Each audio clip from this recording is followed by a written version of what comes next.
Even in the bathroom. Hydrate. We live.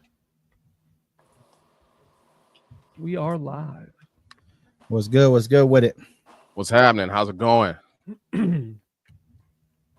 Life is life. How we doing? We good. We good. We appreciate everyone for joining us for the Friday Fix. Welcome everybody to the Friday Fix. How's everybody's week going? Yes. I feel like I should carry a flask around with me. Why you say that? I just want to be that old guy, like At With work. a flask Yeah. with a drink on you. this is the flask. Whoa, how y'all doing, youngsters? What's going on now? Tell me a little something about your day. Hey man, it was a very eventful day today. Would you say, LT? It was a very eventful day today. It was. But hey, it was fun. It's a very relaxing day today. It looks like it was a relaxing day today. You know what I mean? You over there getting ready and everything, you know what I mean? That's how it goes, though. We try to keep it real here at the Friday Fix. You know what I'm saying?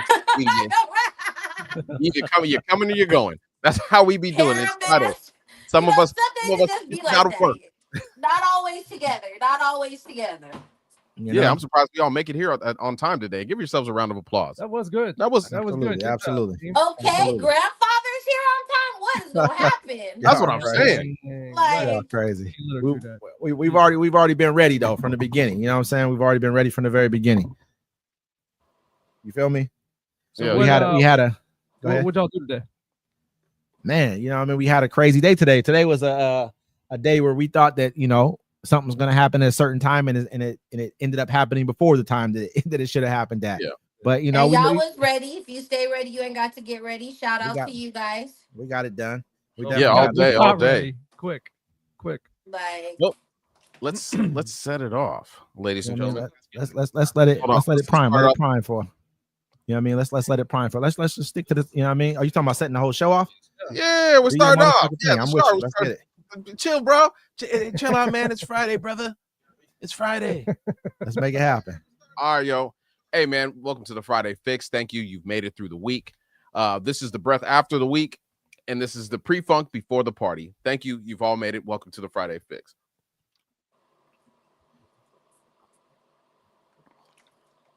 Toast your glass. Have yourself a drink. Absolutely, man. I already been having a couple. I ain't gonna lie. I've already been dipped into the. You know what I mean? Yeah. Dipped into it a few times already today. You know look what I like mean? it. You got one eye that's like normal and the other one's lazy. did you call him Forrest Whitaker? What? Yeah. Dang. Forrest Whitaker, huh? That's how you feel? Wow. Man. Damn. She's like, I ain't at work today, motherfuckers. Let's do my I'm getting ready. I'm getting ready. Oh Are yeah, you- because I owe y'all. Like, please. What you owe us? You feel me? What are you talking about? Oh, it's nothing. What you owe us? You can't be You know what I calling mean? sitting there. I'm gonna say something. Y'all just be coming for me because I be at work. Well, that's your fault. You know, Oh, you're You know, feeling really good tonight, huh, he's LT? feeling good. He had to go. He's You're like, what feeling you? good tonight, LT. Yeah, he is. I'm hearing in his voice and everything. I'm like, okay. Pretty good. Look at that Yeah, smile. right now. I'm hearing Look his at that voice right now. smile. He got the confidence and the cockiness going. I'm like, okay. You swagged out tonight, LT. Yeah, I'm he always is. I'm swagged out. feeling it. Say it again, then. Tell her Always. again, then, man. I don't heard her say nothing else different, then, man. That's how we feeling it. This is what we're doing tonight. I just want to know if this is is this how you guys want to start the Friday Fix off? That's how we start. Yeah. the fix off tonight. We talking. Exactly how we start. This is how we Feel me? start the Friday Fix off. This is how it's supposed to start off. Hey, I was ready for you to come for. We it. I'm are not gonna lie. reckless. You feel was me? ready, LT? Well, I was ready tonight. I You was know ready. what? And to be honest, I'm so tired. I had a crazy week. I was in Vegas. I came back home. Mhm. Like, He was Oh, in how was Vegas. Talk to us. nah, it was my godson's first day of kindergarten. So you know I gotta be there. Gotta be there for the kids. In Vegas. Yeah. Nice. And you know what? So he got kissed. He got kissed on the second day. It's third day. Third day he got kissed. And it was so Kiss. cute because we really don't teach our kids he's 5. So we don't be teaching our kids color. He's Filipino. And he comes home and he's like, Ninang. That's godmom in Tagalog. He's like, Ninang, I Is he got kissed. Filipino? Yeah, he's like, I got kissed by a white today. I said, what? I said, Jesus. what is a white? Damn, That that's kinda that strange. sounded really. I mean, that sounded really racial right there. The way you put sure that. did. Right. So I was like, I said, we have to teach him. We have to Hey, teach him appropriate. We apologize, you know, LT, man. That's just crazy. no, Yeah, If she no, was, for real. guess if what? we was on Guess LT what? show and we So I said something like that, LT say they said Wait, something I like said, that. Be like, I no, brushed no. against the blacks. Oh, So then I asked him, I said, well, what if? I said, well, what if We'd she be looked like wilding your right now. Ninong? We'd be So what if wilding, she looked like your Let's keep it Ninong? He real. was like, well, then I got kissed by a black. I said, yeah, we definitely have to teach you. Yeah, teach the little dude something. It's that time Right. for us Dang. to get you You know what I mean? prepared. What does he think So, he is? I mean, let's go ask him. you know Like, what? I didn't do you ask think you him. are? I should have asked him. Yeah, you should have So asked him then that question. I said, Oh, well, yeah. how did it make you feel? And he was like, uncomfortable. And then I felt bad, because he articulated it so well at age Hello. 5. Like he knew Dang. that he didn't like it, and it made him uncomfortable. So, Kilo look like hip hop Jesus right now. He talking glowing. about color. huh? Was it talking about color? You were talking about making him uncomfortable. No, it made him uncomfortable that she kissed him. Oh, got you. Yeah. So Did he express that he's like, he's 5, so I mean, that's he what don't he know said. what's No, going on. that's what he said. He said, I said, how'd you feel? And he said, it made me uncomfortable. Okay, I said, okay. well, at least he's got the vernacular to be able to, tell us how he feels in an appropriate manner at age 5. Because usually 5-year-olds don't really know how to express themselves. Oh shit. So that was my week. That sounds That was my week. Sounds Yeah. extreme. That's pretty extreme. You know?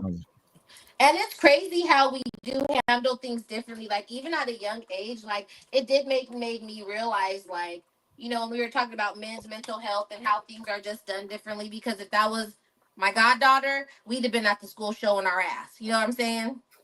Absolutely. So like even at a young age, like we start showing that it was just very eye-opening and disappointing. Because I didn't even realize that it, like, we do it. So Everybody does that though. You know what I mean? It's just a normal thing. If that's a little dude, if that's your son, you're gonna be like, yeah, well, dude, go handle it. You know what I'm saying? Like not the overtly like just try to take something from somebody. Not that act of it, but you're just happy to see that, you know what I mean? You're like, okay. Right. Right. Like that's how we, and really like that's how we look at things. Like, oh, for a boy it's a flex, but clearly it wasn't, because he was like, it made me uncomfortable. So Does he got a dad too around? Yeah. Oh yeah. Okay, He I'm has just a great father. I'm not saying you don't. I'm just asking the question. You know what I'm saying? Yeah. So I'll make sure, because I think a lot of times when you don't have sometimes you don't have a dad around, it kind of like, what I mean, it's just a woman raising you. It's not, it's different. You know what I mean? Yeah. I'm not saying it's good or bad or anything like that, because a woman raised me, but Yeah, I grew up on a when I came of age like that, or like 3 or 4 or 5, and I was living in Alaska, and I had 2 girlfriends at the time in Alaska. The Yeah, only 2. I was like 5. That's crazy. the only 2 that went to the school. I got a picture of it. I got a picture of it too, of me both on my arms. You know what I'm saying? But like when I was going to school, I was like kissing girls behind the coat rack and stuff. Oh yeah, bushes. Yeah. Bushes. Damn. Behind the bushes is crazy, because how were you allowed to? You're what, like 3'2"? You can hide behind. You can walk behind the bushes and not be seen. I'm just saying. These bushes are massive. I mean, like they hide the tennis court. Shit, man. Okay. I wasn't kissing in the bushes till I got So grown. it's me. I'm the only late bloomer in this motherfucker, huh? Yeah. We was terrible. What a terrible generation. You're the best one of us, Kilo. Yeah. The best one. You're glowing Well, right now. He's not in our generation. He's not in our generation. I was a good girl. Let's What do you mean by was? When a good girl's gone bad, she's gone forever. He said more forever. Yep. Yeah. Hey, I feel like it happens to boys too. That one girl breaks your heart and it just crushes you. Like I remember I was in 2nd grade and I had this girlfriend and I liked her. And she was like, I'm sorry. Wait, who said aw? That was me. I didn't mean to say. Go ahead. why y'all laughing at me like No, I'm not laughing at you. Let me finish. All right. Never mind. This really hurt. And she broke up with me because she was saying that she wanted to go out with new kids on the block. And ever since then, I was crushed. Yeah, sometimes it be like that. Sometimes we want to go and be with new kids on the block. And I was like, I walk away like I can't sing and dance. I can't compete with them. Is that how you I'm like felt? Like you 6. couldn't compete with them? Yeah. I feel it. Yeah. I feel it. But later on, actually a little while back, I met a woman and she had a New Kids on the Block blanket. So I'm doing my thing. I'm looking at the blanket. Yeah, you like that shit, huh? Who's winning now? Just round and pound, huh? Just made it do what it do, huh? Hey, I want everybody to know, you know what I'm saying? We definitely had a very, very good conversation today. You know what I mean? We can't wait to show it to y'all. Can't wait to tell everybody see it. You know what I mean? So anyways, first time D-Mac Bruno got overtalked on podcast. That's cool. Hey, all right, watch. I'm gonna sit here. First time I've ever seen that. Really? I'm not. He's a guest. He's supposed to be talking. Well, no, I'm just No. Wait, Kilo, did you make it, Kilo? I did. I was in work attire and everything, looking like South Central. Yeah. I was wanted. So that's why you failed me today. I just want to know if that's why you failed me today. How did he fail you? That's why I failed you today. Oh, damn! He looks damn. Okay. Something happened. Actually, what happened? Tell us what happened. Break it down for us. Go ahead, Keith. Yeah, tell us what happened, Kilo. All right, let me give y'all the backstory. I had the shittiest week at work this week. Like, it's crazy shit. I can't even really get into it, but who was there for you? Oh shit! All right. So boom, T's hitting me. I'm like, look, T, I'm working right now. I got like 5-6 mugs. You know what I'm saying? Watching over my back every single step. I was like, look, I can't really talk right now. I'm not trying to be rude. I'm not trying to ignore you or anything like that. So I'm on my way to a job site, and I was like, all right, while I'm driving, let me hit T real quick so she knows it's not, not no tension, nothing, no weird, nothing, you know what I'm saying, going on. Mm-hmm. So I hit her, and she was like, Kilo, I was just getting ready to go into the deepest sleep ever. And I was like, damn, my bad. Because I know how it is when somebody calls you when you really just want to sleep. So she was like, can you call me back at 4? I said, yeah, I can hit you back at 4. Stressed out, I'm dropping my comb. Stressed. You see how I get gaslit? And anyway, so then I look at my phone and I'm like, oh, snap. Here it is. You know what I'm saying? I get the notification like, man, we got to hop on the podcast with the special guest. I'm still at work at the clock. So boom, I hopped in that podcast, and guess what? I didn't call back. Damn. You know what though? He did that because he cares about you and he wanted you to get that good rest. And he knew that he was going to wake you up if he called you again. That was the point. I needed him to wake me up. So you're full of shit, LT. Okay, I want you to know. I want you to know. Don't be trying to bail him out. Look how well rested you look right now. Yeah, I'm about to say you look fantastic. No, I heard that's well rested you look. I mean, okay. How fantastic do I look? Tell me about it. Like you look very fantastic. This is the best you've looked on the podcast in a couple weeks. Yep. I was talking about the eyes and the whole face, everything looks really relaxed. Yeah. You look at that smile right there. Okay. Hey, you wouldn't be doing that if he would have called. Yeah, y'all know how to what do you want? Y'all know how to bring me down from a 10 to a 4. That's correct. Ooh. Way to go. Way to diffuse the situation. That's what we're here for. Hey, y'all silly as hell. So what topics do we have for the week, man? Before we get into the interview that we got tonight coming up with Omar Gooding, what topics do we have? You know what I mean? I saw Ahmad Shumper. Was that him that he got the No, that wasn't Ahmad Shumper. Yes, that was Ahmad Shumper. Yeah, he got 70,000. 70K. 70. How did that? Is that a month? No, that's just a one-time payout because she violated the terms of the she wasn't supposed to talk about whatever it was, and she talked about it on social media, and she couldn't prove that he did it first, so the judge fined her. Damn. It's probably still nothing in retrospect. I remember I was in court one time, and this is why I tell dude, man, it's so important to get your paperwork when you have you're trying to co-parent. It's because I remember my kid's mom was wilding out, right? And I had all that stuff in my paperwork saying, you can't have my kids around felons, you can't give them haircuts, you can't talk bad about me around them, you can't call me crazy, call me on the phone and talk shit. Like, she called me and talked crazy, so I took her to court, and she's in the courtroom talking mess, and the judge is like, ma'am, I need you to be quiet right now. She's like, what? And he's like, I need you to be quiet because I'm trying to decide if I'm going to hit you with a fine or throw you in jail. And after that, I've never had another problem again, ever again.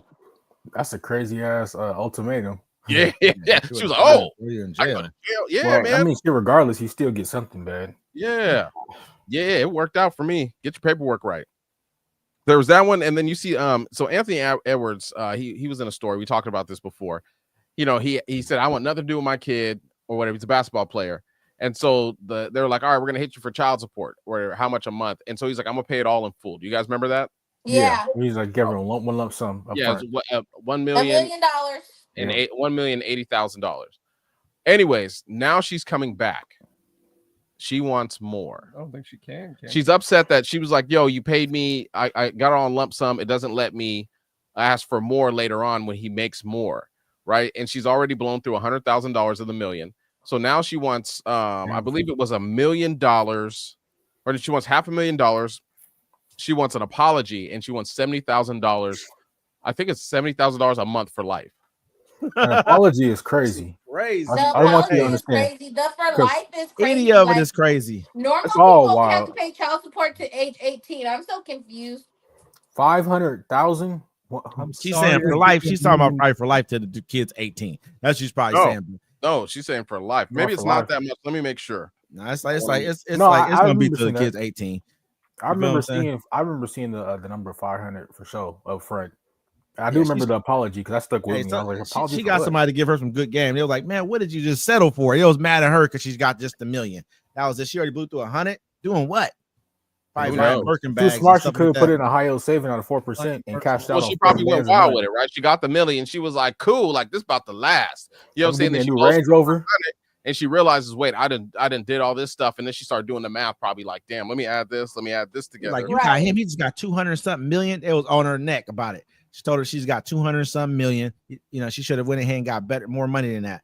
You gotta think about it. Other people are paying way more than $1 million. The only fans got what 15 million. She got broke like 20 and she didn't even have a baby. Yeah. She said, I already spent 100,000. What if I finish it before 18 years is up? He made sure I'll never see another penny from him, no matter how rich he gets. She doesn't have a good accountant. No matter how rich he gets. Ain't that crazy, man? Like that's just nuts to me that a person can say that. No matter how much money you make, I should get more money because you got more money. Well, yeah, okay, so this is what she's seeking. My bad. Reportedly, she's seeking $50K one-time payment, an apology, and then $55K annually for life on top of child support. To agree to sole custody, to agree to sole custody of their child.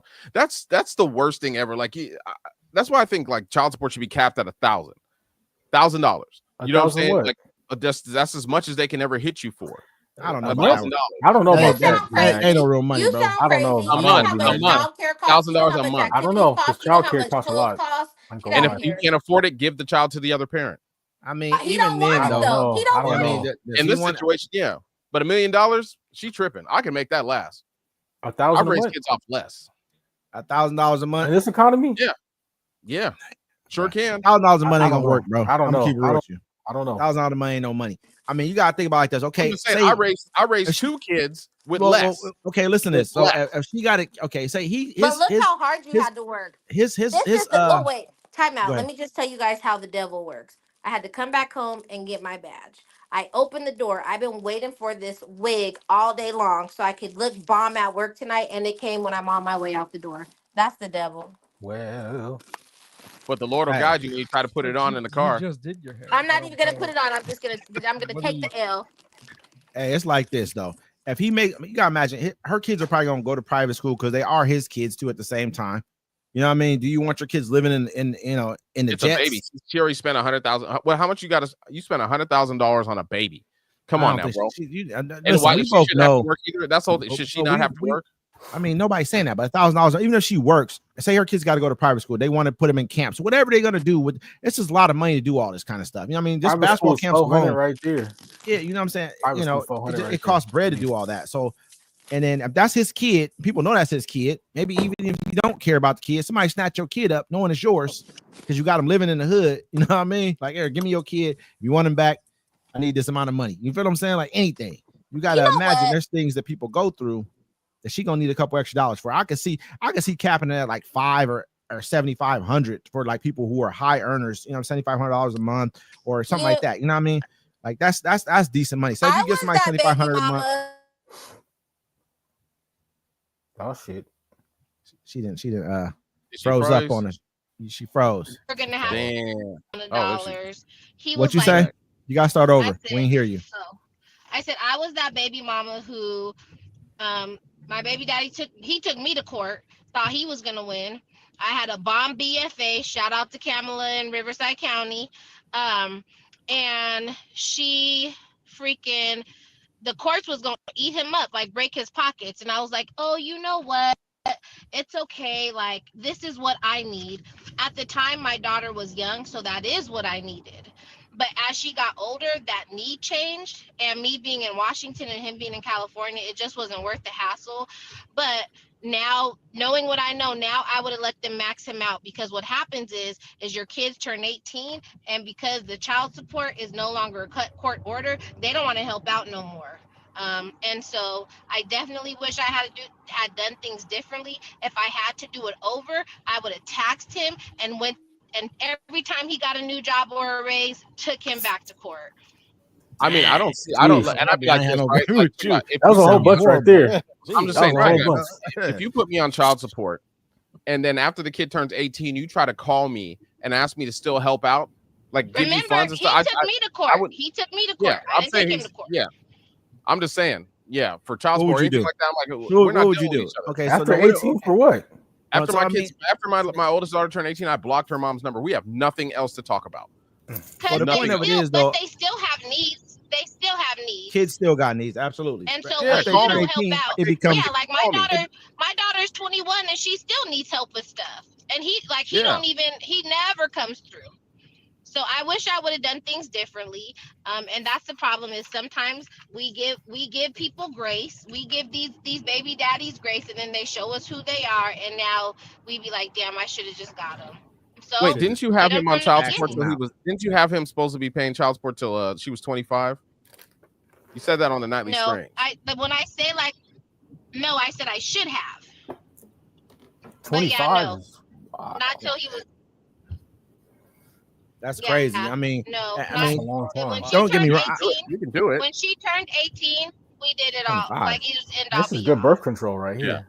I don't think you could put them. I mean, 25. That's crazy. But don't get me wrong. That's what I Yeah, did for my middle Never child. had Like that they were you like, can "Yo, is she do gonna it still be until in they're school out of getting child support?" I was college. like, kill it. Never have. That's crazy, bro. I mean, I just couldn't imagine. But you know, at the end of the day, a lot of people You don't take just care of live their and you kids. learn. But we Yeah. let men get away with a lot of stuff. Like, we be letting men get away with too much stuff. I think women get away with a lot of stuff I don't also. believe she should be asking for this. I don't believe that she should be going back. You know, she definitely shouldn't be going back. But at the same time, like $1 million, like, I'm like, Kilo, put that in a high interest yield account. You can live off the interest of that. So she just don't have a good financial planner. She's probably still being ratchet and doing all types of crazy things. But at the end of the day, there is a point where you should just be cut off. I'm She gonna probably be honest. looked- Make she sure you let probably them know. She She could pay probably her looked at her taxes bank on account that. and was like, Hey, "My bad, go ahead." $2,900 a month. Think about it, she it's only been like 2 months, right?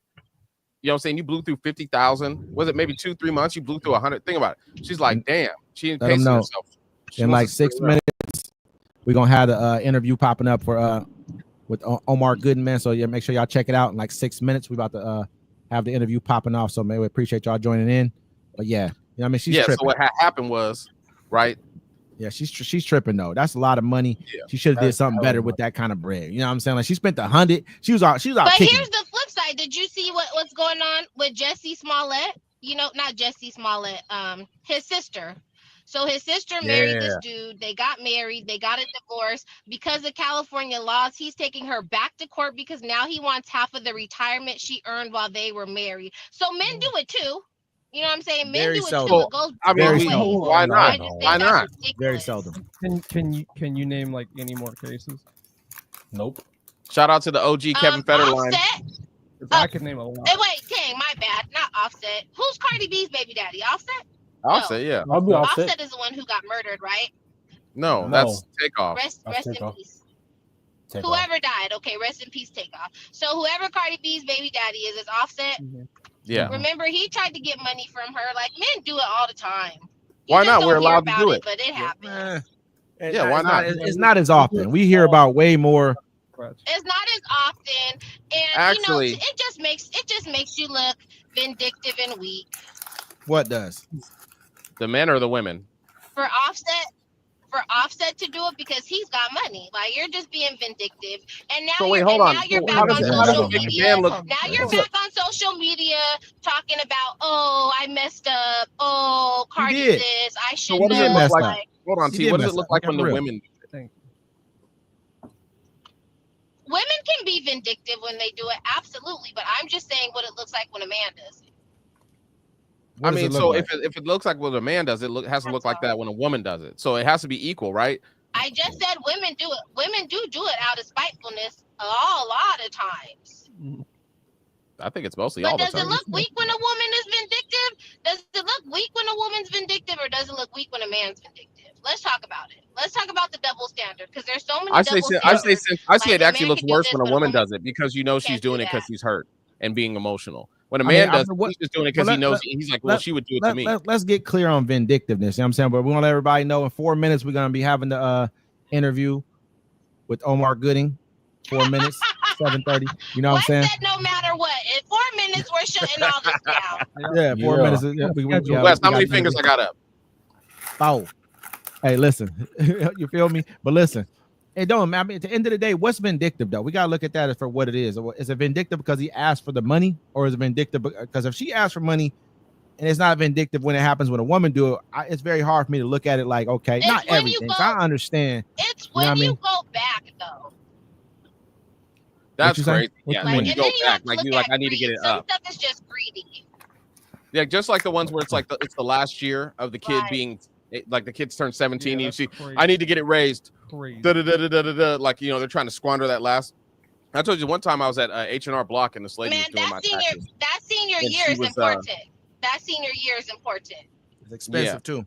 I was at H&R Block and the lady doing my taxes. Yeah, I that's was like, what "How I long mean. you It's worked hella here?" expensive. And she was like, "This is my first year here." I was like, "Oh, really?" She's like, "Yeah, my kids turned 18, so I had to finally get a job." And I was like, Welcome "What?" to the real world. And just from that, I was like, "Okay, so you've been living off the child support." She was kind of like, "Yeah." I was like, "All right, cool. Let me get my paperwork. I'm out of here." Like you're not doing my Doesn't taxes. matter. Dang, Yeah, you I mad heard her people- for having a what- plan. And you know what it You got is. a plan, Like, bro. child support is to support the child, whether that's to pay your car note so you can travel, you can take the child back and forth, whether it's to pay the rent so that you can. It's to support the child. And what I don't supporting think the child so. means is putting a roof over your head and having reliable transportation. I don't think so. I think people will get mad about when a woman goes, oh, she gets her hair done. She's gonna do this stuff anyways. So I mean, are you mad that she did it with the money you gave her versus the money she got? You know what I'm saying? Well, Like, that's not what it's for. You know what I'm saying? Like, matter. at You know all. what I'm saying? Like, if your kid is taken care of, you don't know though. Well, it don't matter. Everything Don't worry else about what she's doing with the money. Everything else you have to do with your life, you have to pay for it yourself, right? So when you get child support, it goes straight to the kids. But that's me. I'm different. You know what I'm saying? I think that's why most people get upset because like a guy will roll up on you, a woman with a nice car, gets nice clothes, whatever. She's traps him. She's like, I'm about to get paid. And you realize he's a D boy, and all you get is $25 a month. I think, man, if a person is getting consistent money, if they're getting consistent money from child support, then they can have then they can have drug dealer. I mean, he probably got money too. You never know. He probably got a couple dollars too. I don't know why we degrade him. Not in the eyes of the law. He don't. Anyway. Did you self-report that on your taxes? No, I'm just. That's why they're coming for a Cash App right now. They'll be like, we see what y'all are doing over there. We got 1 minute. We got 1 minute, y'all. 7:30. We're gonna be playing the interview. We're about to climb it up for y'all. Corner weighing 135 pounds. We have Princess T. You might have seen them on some shows. I mean, like, hey. Uh-oh. What happened? Ready?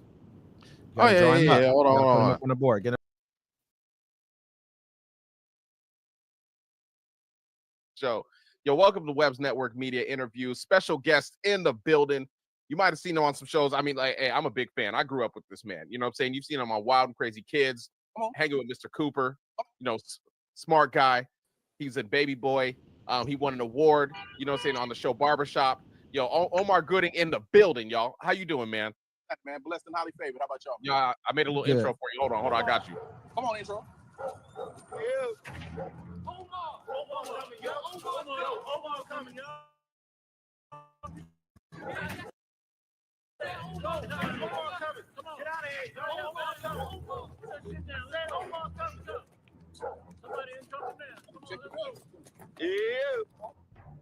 Both sides.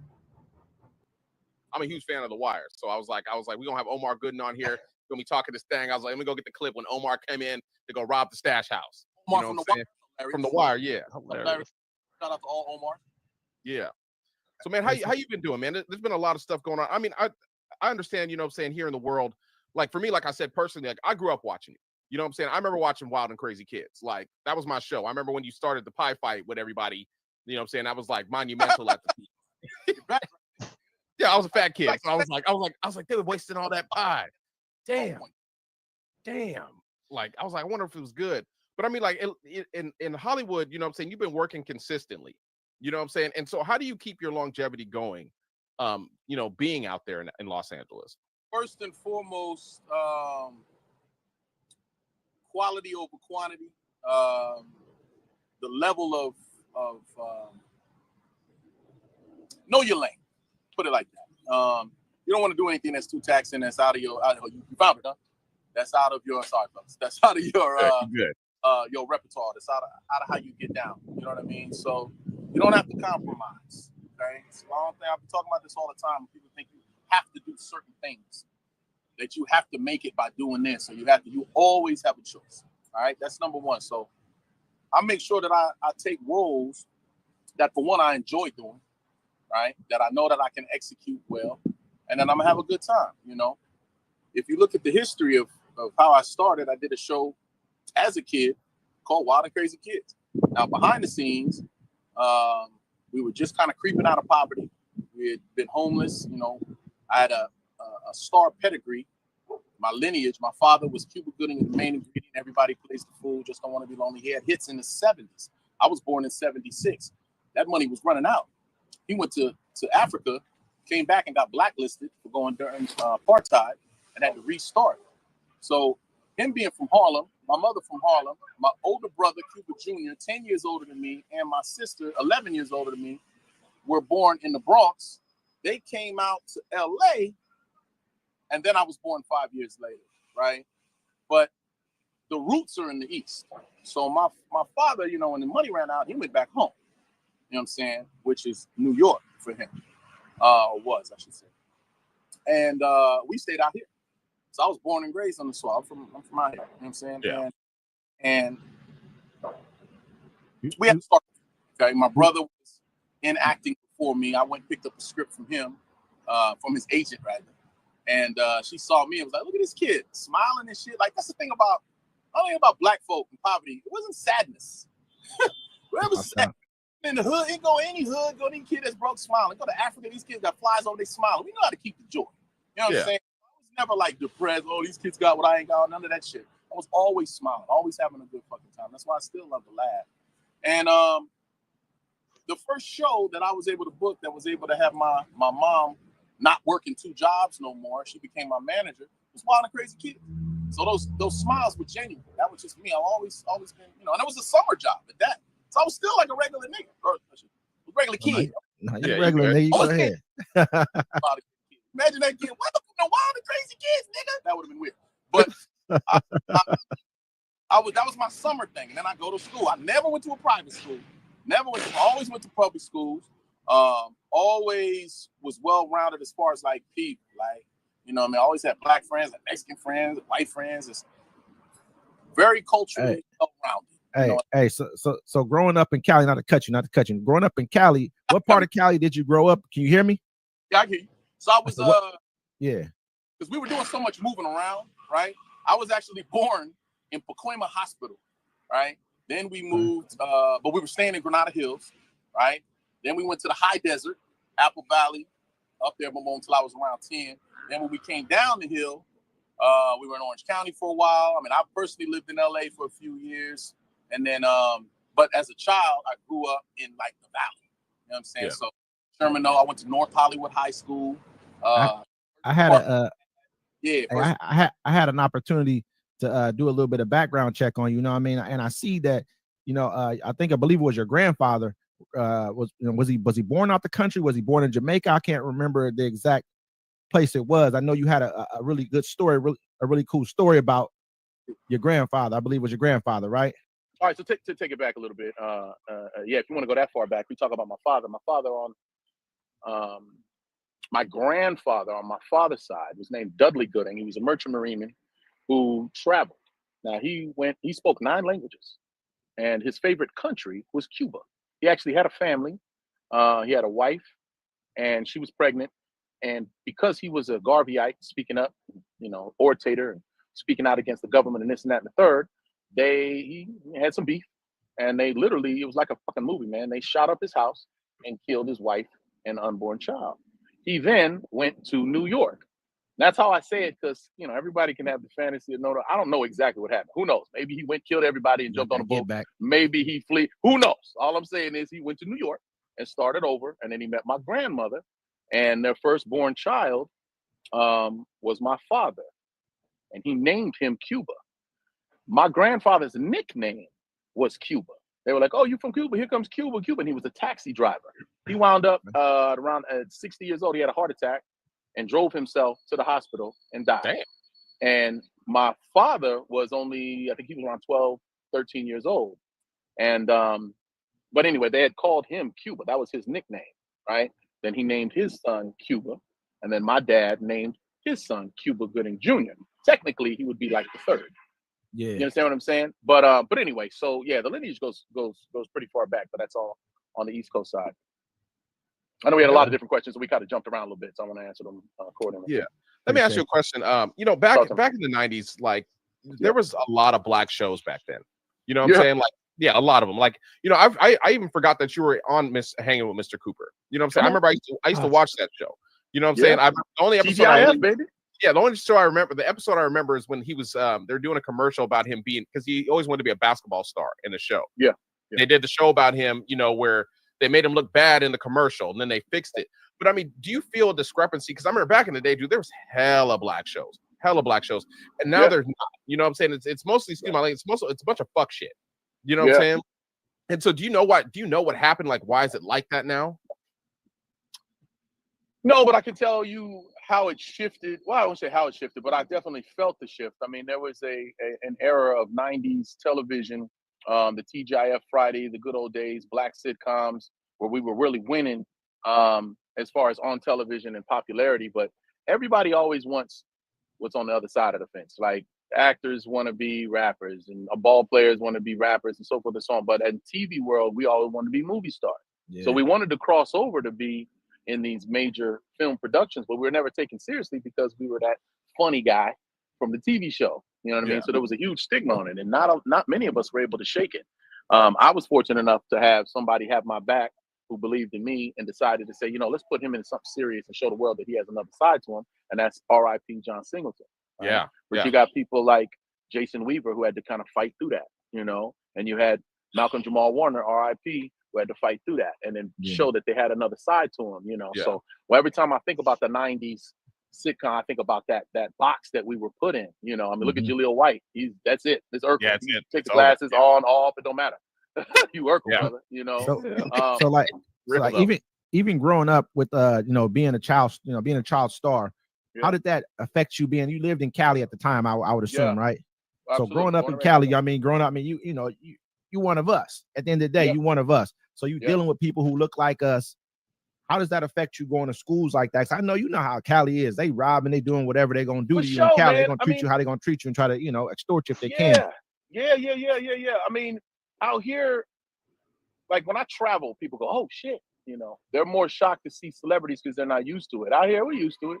Yeah. Well, even growing up and in the schools, oh, that's such and such daughter, that's such and such son. Yo, his daddy's a producer. Oh, he's a star. He's doing it. Blah blah blah. I went to school with a couple people that made it. You know what I mean? And it was never really a fucking thing. For me, I always hung around cats that were like-minded individuals. I didn't hang out with Hollywood people. You know what I mean? Like if I was out in the streets, if I met somebody, it's either on some music shit or on some gangbanging shit. And it's just that's where they were from. So I was kind of from there as an affiliation association wise. So like, if there was something popped off, you just handle your business, right? But it wasn't this era to where it was like they put a camera on me while I'm trying to catch this at a faded shit, and now you didn't fuck the bag off. Like, you know what I mean? Like the niggas around me understood the assignment, and that's these are the ones that I'm still with today. I'm looking at one right now. These are the cats I grew up with, that dude, we gotta this my nigga, we gotta protect the bag, so to speak. But I was always an alpha male type of nigga. So if something pop off, I'm jumping in the front line at the same time. And out here we was respect. We grew up with hands. Like it shouldn't have been Like the Baby Boy movie shocked people that didn't know me. You know what I mean? It shocked me also too, because like you brought it up before, like even like you and Jason, like Jason Weaver, he's on The Chi right now, you know, and it's like when I saw you in Baby Boy, I was like, wow, that's so far away from what he's used to doing, but you played the hell out the role. You know what I'm saying? Yeah, like, the role itself too, the evolution of it. I mean, I've told this story a couple times, but let me kind of break it down in a different way. I mean, I kind of told you how I grew up, who I grew up around, right? Yeah. Affiliation is, and I mean, I have friends. Most of my friends were Crips, but I have some very close blood friends, Pyru friends, like so that really wasn't. It wasn't so much that as it was. It's always like I would gonna get be that. into it. It's always what I be mean? that though. At the end of the day, you know what I mean? Like I would get into shit and we would handle our business, but then the like retaliation side of it, I couldn't be a part of. Yeah. You know what I'm saying? They're like, all right, you got down or whatever the case was. I mean, I'm missing it. I was me doing my thing. It was an after Smart Guy, and it was before Baby Boy. And we went to a house party, and a bunch of little niggas got up. Oh, where you from? Blah, blah, blah, blah, blah. We squared off. We scrambled, whatever, blah, blah, blah. One of my partners fell. I had to hold him. And ambulance came, blah, blah, blah. They went to go do their thing. I could be a part of it. You know what I'm saying? And then I get this script where I'm the nigga that they call. Whew, I get to be that nigga. Like, come on, man. But I had so much energy. I was so like 24 years old. John Singleton calls me. I'm about 260. You understand me? And he's like, hit the gym. I'll see you in about 3 months.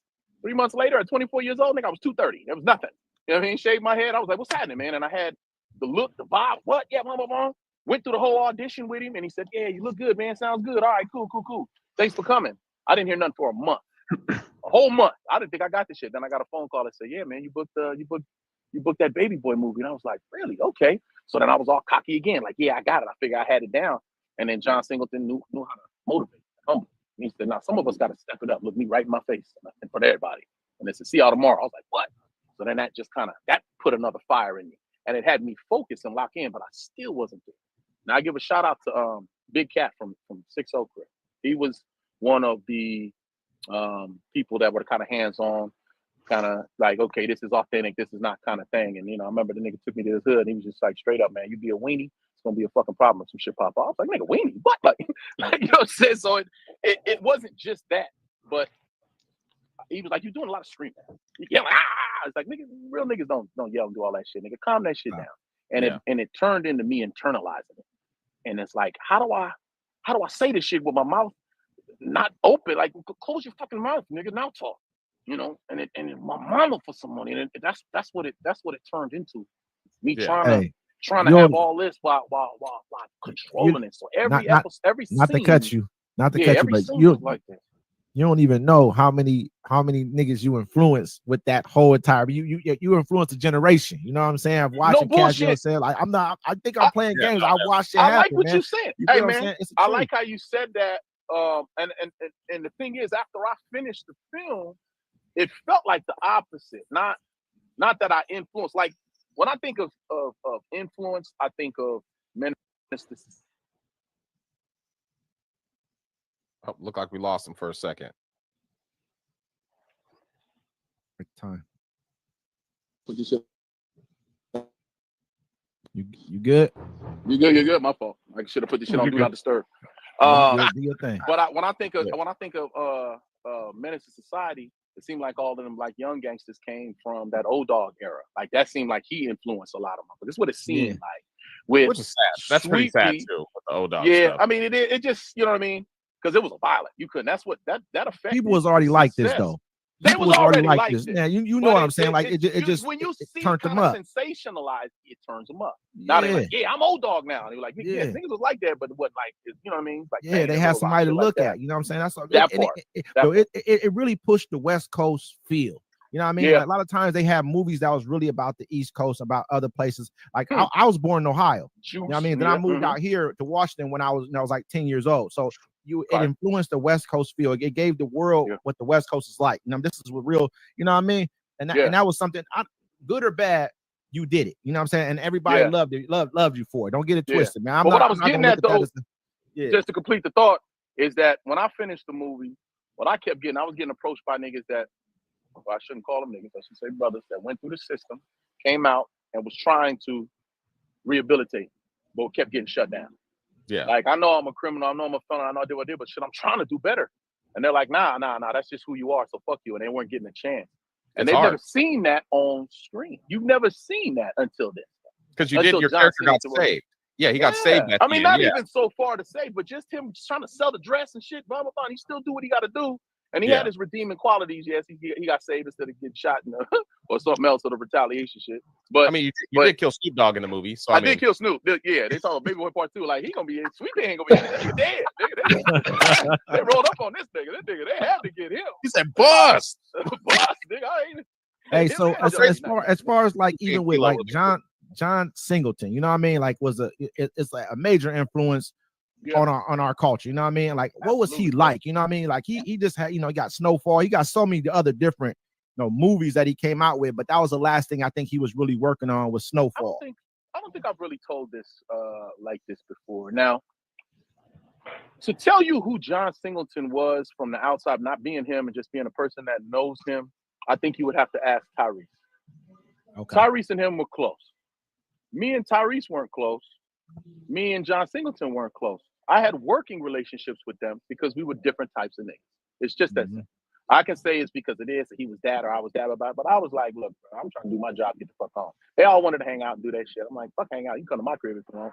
Be over there shooting dice, smoking weed, just being real niggas. Like, if you want to come fuck with that, nah, we want to go somewhere kind of cool and da. That just wasn't their vibe. So I couldn't tell you like how he was as a person, but I do know that he grew up out here, but he wasn't the guy. You understand me? When he got the power to be that guy, he knew all the guy's story. Yeah. He could tell that story. Like I had a real close friend of mine, man, who said, man, I was mad. I met John and he just kind of played me to the side. And I was just like, yeah, well, he wasn't very social like that. He was kind of socially awkward. He was a little, how you doing? That's really what he was. For lack of a better word, without talking bad about somebody that's passed on, but he was a nerd. And he went to film school, he's a fucking genius, and he could soak it all up, and he knows everything around him. Yeah, and I don't mean say nerd in a bad way. I'm just saying he was book smart, and he went to college, and he came back, and then he made movies of what he saw, what he grew up. He was very knowledgeable about it, and he had a story. He had a message in every single one of his stories that somehow get overlooked. My brother played the role of the guy that got out of the car. More guys got out of the fucking car, they still be here. You understand me? Yeah. He's crying, he's got this shit, boom, boom, boom. My character shoots the nigga, and they like, you had a good character. Yeah, but Tyrese's character was the one that saw himself and didn't pull the fucking trigger. You know what I'm saying? There's messages in all his movies, but a lot of time they get overlooked. The man was, I met John Singleton once. We live here in Washington, and so his uncle went to my mom's church. And so he came there one time. So after church is over, all the parents is pushing the kids. My baby can act. My baby can do that. Hey, I know you had a scene with Ving Rhames. I know you talked about it before, but what really happened with the scene with you and Ving Rhames? Like y'all kind of got, what's the real story on that? So this is what happened. It's just how I told it. I mean, I can only tell it the way it was. But from my perspective, absolutely, and I can tell it from both perspectives, bro, because he was an established actor. He was one of the people that were put into this movie to be an anchor, because our lead has never really acted before. You understand me? So they surrounded him with solid actors. Taraji, phenomenal. Everybody in the movie, phenomenal, right? Tyrese found up, he held his own, and then I believe he got better as an actor, in my opinion. But he still did his fucking thing in the movie, right? Because he was surrounded by solid motherfuckers. Now, again, I kind of briefly told you about my journey in the evolution of Sweet Pea, where I thought he should be like this. If I didn't get no direction, it'd have been probably a lot less believable, but still just kind of raw, but whatever. It wasn't until he locked in and shut the fuck up, and he was like, oh, that's a real nigga, right? But the evolution of it was, we had a rehearsal, and John Singleton, during his rehearsals, he would give us like little exercises. I wasn't really big on the exercises as far as, all right, we do this, we go through this scene, I give you words, you take this word, you do this, and blah, blah, blah, little acting exercises. And I was just kind of lazily going through them. And then he called me out and said, nah, step that shit up. The next day I was on fire. I had something to prove. No alcohol, no liquor, no light drug, no shit like that. I was just locked in like, oh, I'm going to show these niggas. They're going to try to embarrass me. Watch this. So that whole day I was just on fire. First things up. All right, we need one actor to sit in the middle, and everybody's going to ask him questions. Who wants to go? I'm like, me. I sat down and read, let's go. All right, so everybody stay in character and just ask him questions. John starts recording, doesn't say shit else for the rest of the day. He's just recording. He'll just shout out, all right, let's do this. And then keep recording. Never says cut. So we start the scene. or start to exercise, whatever, and whatever anybody said, I'm jumping on their head. What? Nah, yeah, because I was supposed to be there. I'm making up shit, just random shit, don't even make no sense. Like, motherfucker, you still owe me that $10 to bet. What's wrong with you? She like, nigga, I owe you no money. Nigga, what's wrong with you? You know what I'm saying? And we all just kind of going back and forth, but I'm on everybody's head. Anytime, I'm about to call him Melvin. Anytime Ving said anything, I hopped in his face. What, nigga? Fake ass, muscle ass nigga. Fuck you, nigga. I'm just extra. Jumped on him. We fell on the bed and I'm wrestling. I'm talking shit. What, nigga? I'm barking. Like, I don't think they expected it. So I caught him off guard a lot of times. But as any real nigga, he reached the boiling point. You know what I mean? He had enough of this nigga barking and yapping. Now, it's the perfect time to tell this story because I told y'all where I grew up and in relation to where LA is and in the valley and shit like that. I'm getting mentored, the dude that we kind of shadowing is by a nigga from 6-0 Crip, right? Yeah. So we're in the scene, or we're in the rehearsal, so to speak. And he's like, he had enough. He jumps on my face and says, fuck you, little nigga. Where you from? I said, nigga, I'm from 6-0 Crip. He said, no, you ain't, bitch. You from the valley. Right? So when he said that shit, I kind of looked around and shit. I remember I looked down at AJ Johnson that played the mom, and I kind of looked at her and she gave me like that Harlem Night shrug, like, what you gonna do, nigga? And I looked back up at him and I said, bang, bang, nigga, you dead. He said, bitch, them ain't no gun. Slapped my hand, picked me up, body slam, bam, right? And for the first 5 seconds, I was a strong 24-year-old nigga. Like, what, nigga? You ain't this nigga. You ain't shit. Ain't nobody yell cut nothing. We wrestling this shit. And I'm like, you ain't strong. You ain't tough. And before you know it, I can't move my arms no more. And this nigga done put his man strength on me, nigga. And he's locked down. And I don't know if he about to just hit me for real, whatever case. But it was coming up, and I wiggled my hands free, and I grabbed his forehead and kissed him. And cut, nigga.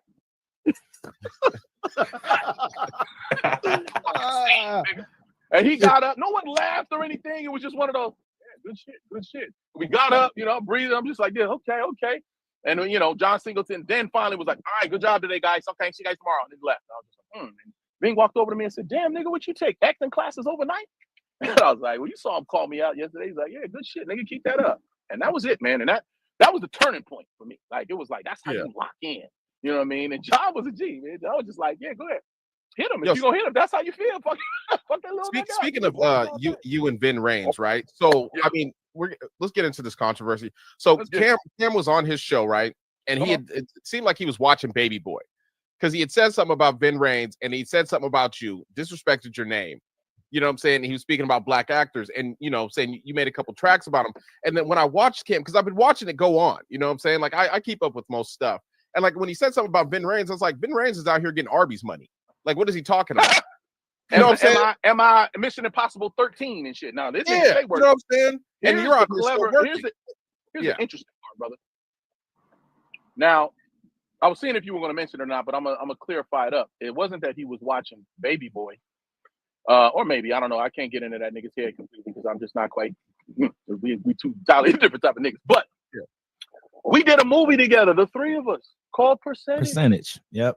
Percentage is a movie, and let me break all this shit down for y'all right quick. So, my agents called me and they said we got this movie offer in. It's called Percentage. It's starring I think they mentioned that Ving Rhames was in it. They said Queen Latifah is the producer, but she also has she's actually half the producing team. She's got Flavor Unit, and Cameron, the rapper, has the other half of it. So the both of them are the executive producers on this, and they're splitting everything down the middle. So you can get half your payment from her, half your payment from him. So for those on you, so for the four, blah, blah, blah. And I was like, oh, okay, I remember him, Rico, and what's in there? Yeah, that's just gonna be dope. And I was like, yeah, but they want you to play like his partner, kind of like an East Coast Baby Boy. You know what I mean? I was like, here I go again, trying to save the rapper nigga and make the nigga look like an actor type of thing. That's what I'm kind of thinking in the back of my mind. But the nigga was cool. And we had a good fucking time out there. We did like 2 weeks. Let me see. I think it was a little over 2 weeks. My pay was probably somewhere around 15, 30,000, something like that for like a couple of weeks worth of work, right? So let's say, and it's Miami, you know what I mean? So we out there in Miami, we do our thing, boom, boom, boom. Movie's done, does what it does, went to Netflix, blah, blah, blah, blah. So flash forward, he's having this conversation now, many years later, with 50 Cent. Now the niggas work with me. I've always been rapping too. That's another thing. Always. Motherfuckers talk about, oh, you got bars, sounds kind of decent. No, nigga, I've always been spitting. I've always been that nigga in the group of niggas that spit. Like, you know what I'm saying? If it's a group, I go last. You know what I'm saying? Either I'm in the beginning of the song or I'm at the end of the song. Like, that's just it. Like, let me just keep it a buck with y'all. So At the time we were filming, I even hit up Cam. I was like, yo, man, nigga, what I'm saying, I spit too, nigga. And he just kind of like, oh, yeah. Send me some. Take my email. I'm like, all right. So I sent him something. So on the next day on set, and he looked and he said, yeah, man, what's up? So you hear that you play that shit? And he said, yo, I was shocked, right? And I didn't take that as a diss. I understand what he said. I didn't expect that shit from your ass. I was shocked. That shit wasn't bad, nigga. I was like, cool. I'm gonna send you a track, nigga. Let's get busy. And I sent this nigga a monster, nigga. I was like, every day I'm like, no, I don't press niggas. I've worked with Snoop Dogg and fucking Jeezy. I've worked with a lot of motherfucking rappers. Rappers feel certain kind of way. I haven't censored myself in a while, but I'm gonna be careful here. Nah, don't censor nothing, man. I've worked with a lot of rappers, nigga, that know I can get down. And I think because it's hip hop, because it's rap, they go, let's weigh the pros and cons here. I get on the track with this nigga and he body me. I got bodied by an actor on my own track. No, thank you, pass. Been happening my whole fucking rap career. You know what I'm saying? And I've had, deals and shit. And right before Pac died, we were signed to QD3. We had a group and all this stuff. And then he died. And because it was Quincy Jones and he was supposed to marry his daughter, that shit. A lot of little things just so forth didn't happen and worked out, whatever. But any fucking way. So I remembered that shit, but that's fine. Still in all, Cameron knows who I am. And he knows my fucking name, right? So when he's having this conversation with 50 Cent and he goes, yeah, so it's amazing how you got actors like Bing Rames and Omar Gooding Jr. Now pause it right there. Pause, his favorite word. He just mentioned two actors out of the blue. Like, why? Was he watching Baby Boy? No, he worked with us. Absolutely. That's where it came from. That's where it came from. So that's why I'm kind of answering the long-winded way of answering how that came about. Now, when he called me Omar Gooding Jr., I've had it happen before. Now, I also do stand-up comedy, which came to fruition because, for one, I'm a funny. Now, I love having fucking fun. I love laughing, blah, blah, but I always respected stand-up comics. Like, I'm never going to try that shit. But then this fucking actor strike came. Everything slowed down. I just signed a deal with Disney for a show called Saturdays. We filmed it out in Chicago, learned how to skate, all this, fun, blah, blah. You about to be a next Disney dad. Y'all see all the Disney shows run for like 10 years. I'm like, yeah, woo, it's good. The bag was empty. You know what I'm talking about? Actor strike came. Shows were getting canceled left and right. So, and everything dried up. And it was just like, well, you probably need to just kind of sit back or think of something else. So I ain't gonna sit back on shit, nigga. I'm gonna hit the road.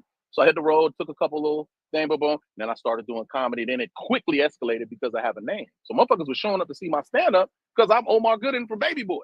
They didn't give a shit about the fact if I'm funny or not. They just want to come get an autograph. And it was just filling up shit. Then I got funnier, better. And I start headlining like immediately. But one of the things I talk about is how there ain't no junior on my last name and how the fucking people, it's one of my jokes that I use and so forth and so on.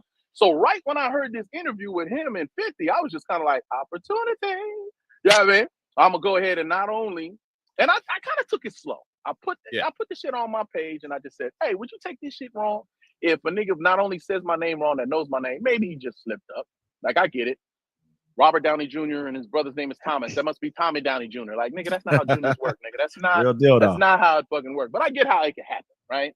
So that wasn't no big deal. But the part for him to say that I just sit around waiting for a motherfucker to give me work, let alone a rapper. And when I say let alone, this is the other big misconception about actors. Yes, we make a lot of fucking money, right? But we don't work constantly, right? You get one job, it's a monster. How much? Damn. That's funny. Every time we try to say, I only paid the nigga that, half the niggas go, oh, that's crazy. Only. You know what I mean? Like, nigga, they got that much. Yeah, nigga, so what we get. But you always got to have the next job. You always got to do it. Blah, blah, blah, blah. Yeah, absolutely. He got in his feelings because I went ahead and dropped a record on. Because first of all, I'm a rapper. I'm an MC. Like, MC, not a rapper. I'm an MC. I got lyrics. I got bars. I'm a thinker. I'm from the era where, I like to dissect what a nigga said. I love clever lines and shit like that, and entendres and fucking metaphors. That's just where I come from. So that's like, if you ain't gonna do something that's gonna move the needle and take hip hop to the next level, then shut the fuck up. Don't make a record just to have everybody dancing. No, nigga, I like to say something, right? So I think, right off the bat, I wrote 2 songs. One was very disrespectful, and I'll never put it out. The other one was the one that I released as my first song. Why won't you put it out? Because it's disrespectful for no reason. I'm talking about. No, I'm not gonna say that. But I went there just in case. It was one to have in the chamber in case he responded. I was like, you respond, cool, nigga. Let's go here. But I said, let me hit him with one. I picked a beat that sounded kind of like a Cameron type of beat, and I just gassed. And when I got done gassing, I had it in the chamber, but I wasn't gonna release it until the nigga said something silly, and he said a comment. I said, all right, cool. Now I'm gonna release it. So I released it. And he commented again and said, ha ha, nigga, I don't want no smoke. Ha ha ha ha ha. I'm like, what's wrong with the ha ha ha, nigga? You think it's funny? Okay, let me go a little deeper. Let me get another beat for my nigga DJ M80 and let me gas a little bit. Let me really kind of go off and show the nigga I can snap. I'm gonna show him wordplay. I'm gonna show him cadence. I'm gonna show him delivery, and I'm gonna give it to him. Now it was the teeth. It was the teeth comment that got. There was probably some comment. There was probably some teeth comments. There was a lot of teeth comments in there. A lot of teeth understand. And it's funny too. It's funny in this era that we live in with hip hop, and not even just hip hop. The era we live in with social media. My DMs are crazy. People hit me up and say all type of shit. Oh, you should talk about this. You should tell the nigga that. And I'm like, yeah, relax. I'm not doing all that shit. I'm just trying to make my point as a comedian and a rapper and push, the business forward, right? So then I guess he felt some kind of way, and then he did a freestyle, And now honestly, he did one clap back where he said he explained it on his show, and then after he finished explaining it, one of the niggas was like, yeah, Omar's doing a show in Bakersfield. And right off the top of his head, he went, yeah, no, that's what he does. He does like bowling alleys, restaurant, barbershops. Nigga, I fell off the floor laughing. I was like, that's some funny shit. And I gave it to, I said, nigga, that was fucking funny. I give it to you. Yeah. But I'm still doing a part 3 now off of that. And I did another one. But the thing is, I started getting into my West Coastness. And I said West Coast, like at the beginning of it, and I said some shit about, I never want to start no East-West shit. That shit, that's not what I want to be a part of, period, right? But I'm just like, it's me against him. But if I'm repping, if I'm getting down, nigga, that just is what it is. Hey. Everybody that I played it for at the time took it the wrong way and kept saying, what, you trying to start East-West? So I took the shit down, right? Thought the beef was over. This nigga goes on vacation. We do this whole movie thing, which we get into next. But he does the whole movie situation and then comes back. It's like, yeah, nigga, you still want to get going, huh? Wild and Crazy Kids. And again, I responded. And even the response was everybody's like, oh, yeah, Omar's unbothered, blah, blah, blah, blah, blah, blah. And then I reposted the 3 that I had taken down. I didn't make that fresh. I had that shit in the tank. That's why you see it's like 3 months old. Yeah. And when I put that shit up, it got so much attention. Now everybody's hearing it like, damn, Omar can really fucking spit. Where this nigga been hiding this shit? I'm like, I ain't been hiding. It's just, kind of is what it is. And luckily I have another career that keeps me busy as fuck. So that's just what it is. You know what I'm saying? Now, as we slide into how it evolved into this movie thing, I'll say this on camera, look right into the motherfucker. Yeah, nigga, you got me. That was pretty fucking good. The way you got me was calculated, and which is pretty good because this is what happened. There's 2 things about it that I want to talk about. For one, we did percentage together. When we did percentage, let me talk about this real quick. You ever have somebody where you meet some people, right? And you introduce this person to this person, and then they go off and do some shit, and then they get into some beef. And then they come back at you like, you introduced me to him. And they're like, I ain't got nothing to do with that. You shouldn't. I didn't tell you motherfuckers to do business. You should have asked me and I would have facilitated it, right? Yeah. So, right, having everybody. So the person that did percentage, later on, we just kept, communication. We did another thing. He wanted me to do like a commercial. Did the commercial for him for this, some local type of shit. It's under the table type of shit. You know what I mean? Just keeping it a buck.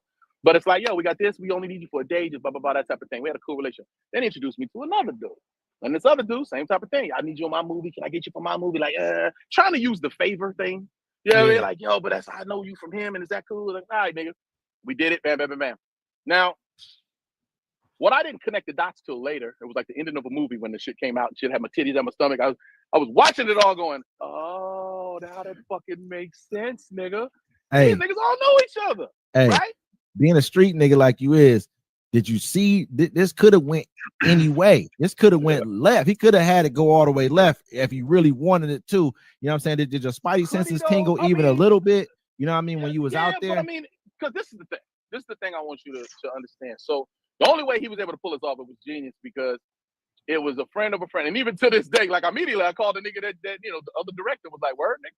He's like, I had no idea. I didn't know. I got money from a guy who was anonymous. I'm like, yeah. It's all right. It was all right, nigga. It's all right. And then I hear them playing where you see him talking and there's a nigga laughing. I'm like, you don't think I know what a voice sounds like? Nigga, that's you on the phone. And he's like, no, it wasn't me. I promise. Like, all right, nigga, it's fine. All's fair. When you start a war on some street shit, you expect any fucking thing. I carry myself how I carry myself. I know how to protect myself. That's one. This was a situation, right? It was beautifully orchestrated, I'm telling you. Everything was set up. Was there some flags? Sure. Now, I talked about this somewhere, so I'm going to jump on this real quick. You're never forced to do anything, period. If you're an actor, here's the script. You have to do it. No, nigga. We talk about what happened to those poor Nickelodeon fucking kids, and the parents couldn't go in the room. What you mean can't go in the room? You ain't taking my child no motherfucking where. Hell no. My mama would shit. Miss Gooden, Omar's got to go over here and you can't come. The fuck out of here, nigga. I'm gonna see what my son's doing. Fuck that, right? So, but they think some people fall for the misconception that you kind of have to do shit. You have people that do roles or take roles that are outside of their character. They compromise. They think this is their big break. What if it's written like this? I have to say this line. Fuck no. Make it your own. You understand me? So here's the thing. So the director sends me the script, and it was like, first of all, it wasn't a character name. It said Omar. It said Omar and then Robert Rago and some other guy. So all the Omar shit was like, we walk in, it's a drug deal. These niggas want to bet. I place the bet, and then I lose the bet, and I lick the bottom of a shoe. I said, nigga, what the fuck is this? And he goes, you ain't got to do that shit. I'll find something else. I said, I know I ain't got to do that shit. I'm just letting you know, nigga, we'll figure something out when we get there. When we get there, he's like, all right, so you aren't gonna do the shoe? Okay, how about you take your shirt off and you do push-ups? And I'm like, take my shirt off. Nigga, I have a tank top on and I can do some push-ups. It's like, all right, push-up and jumping jacks. I said, nigga, roll the camera.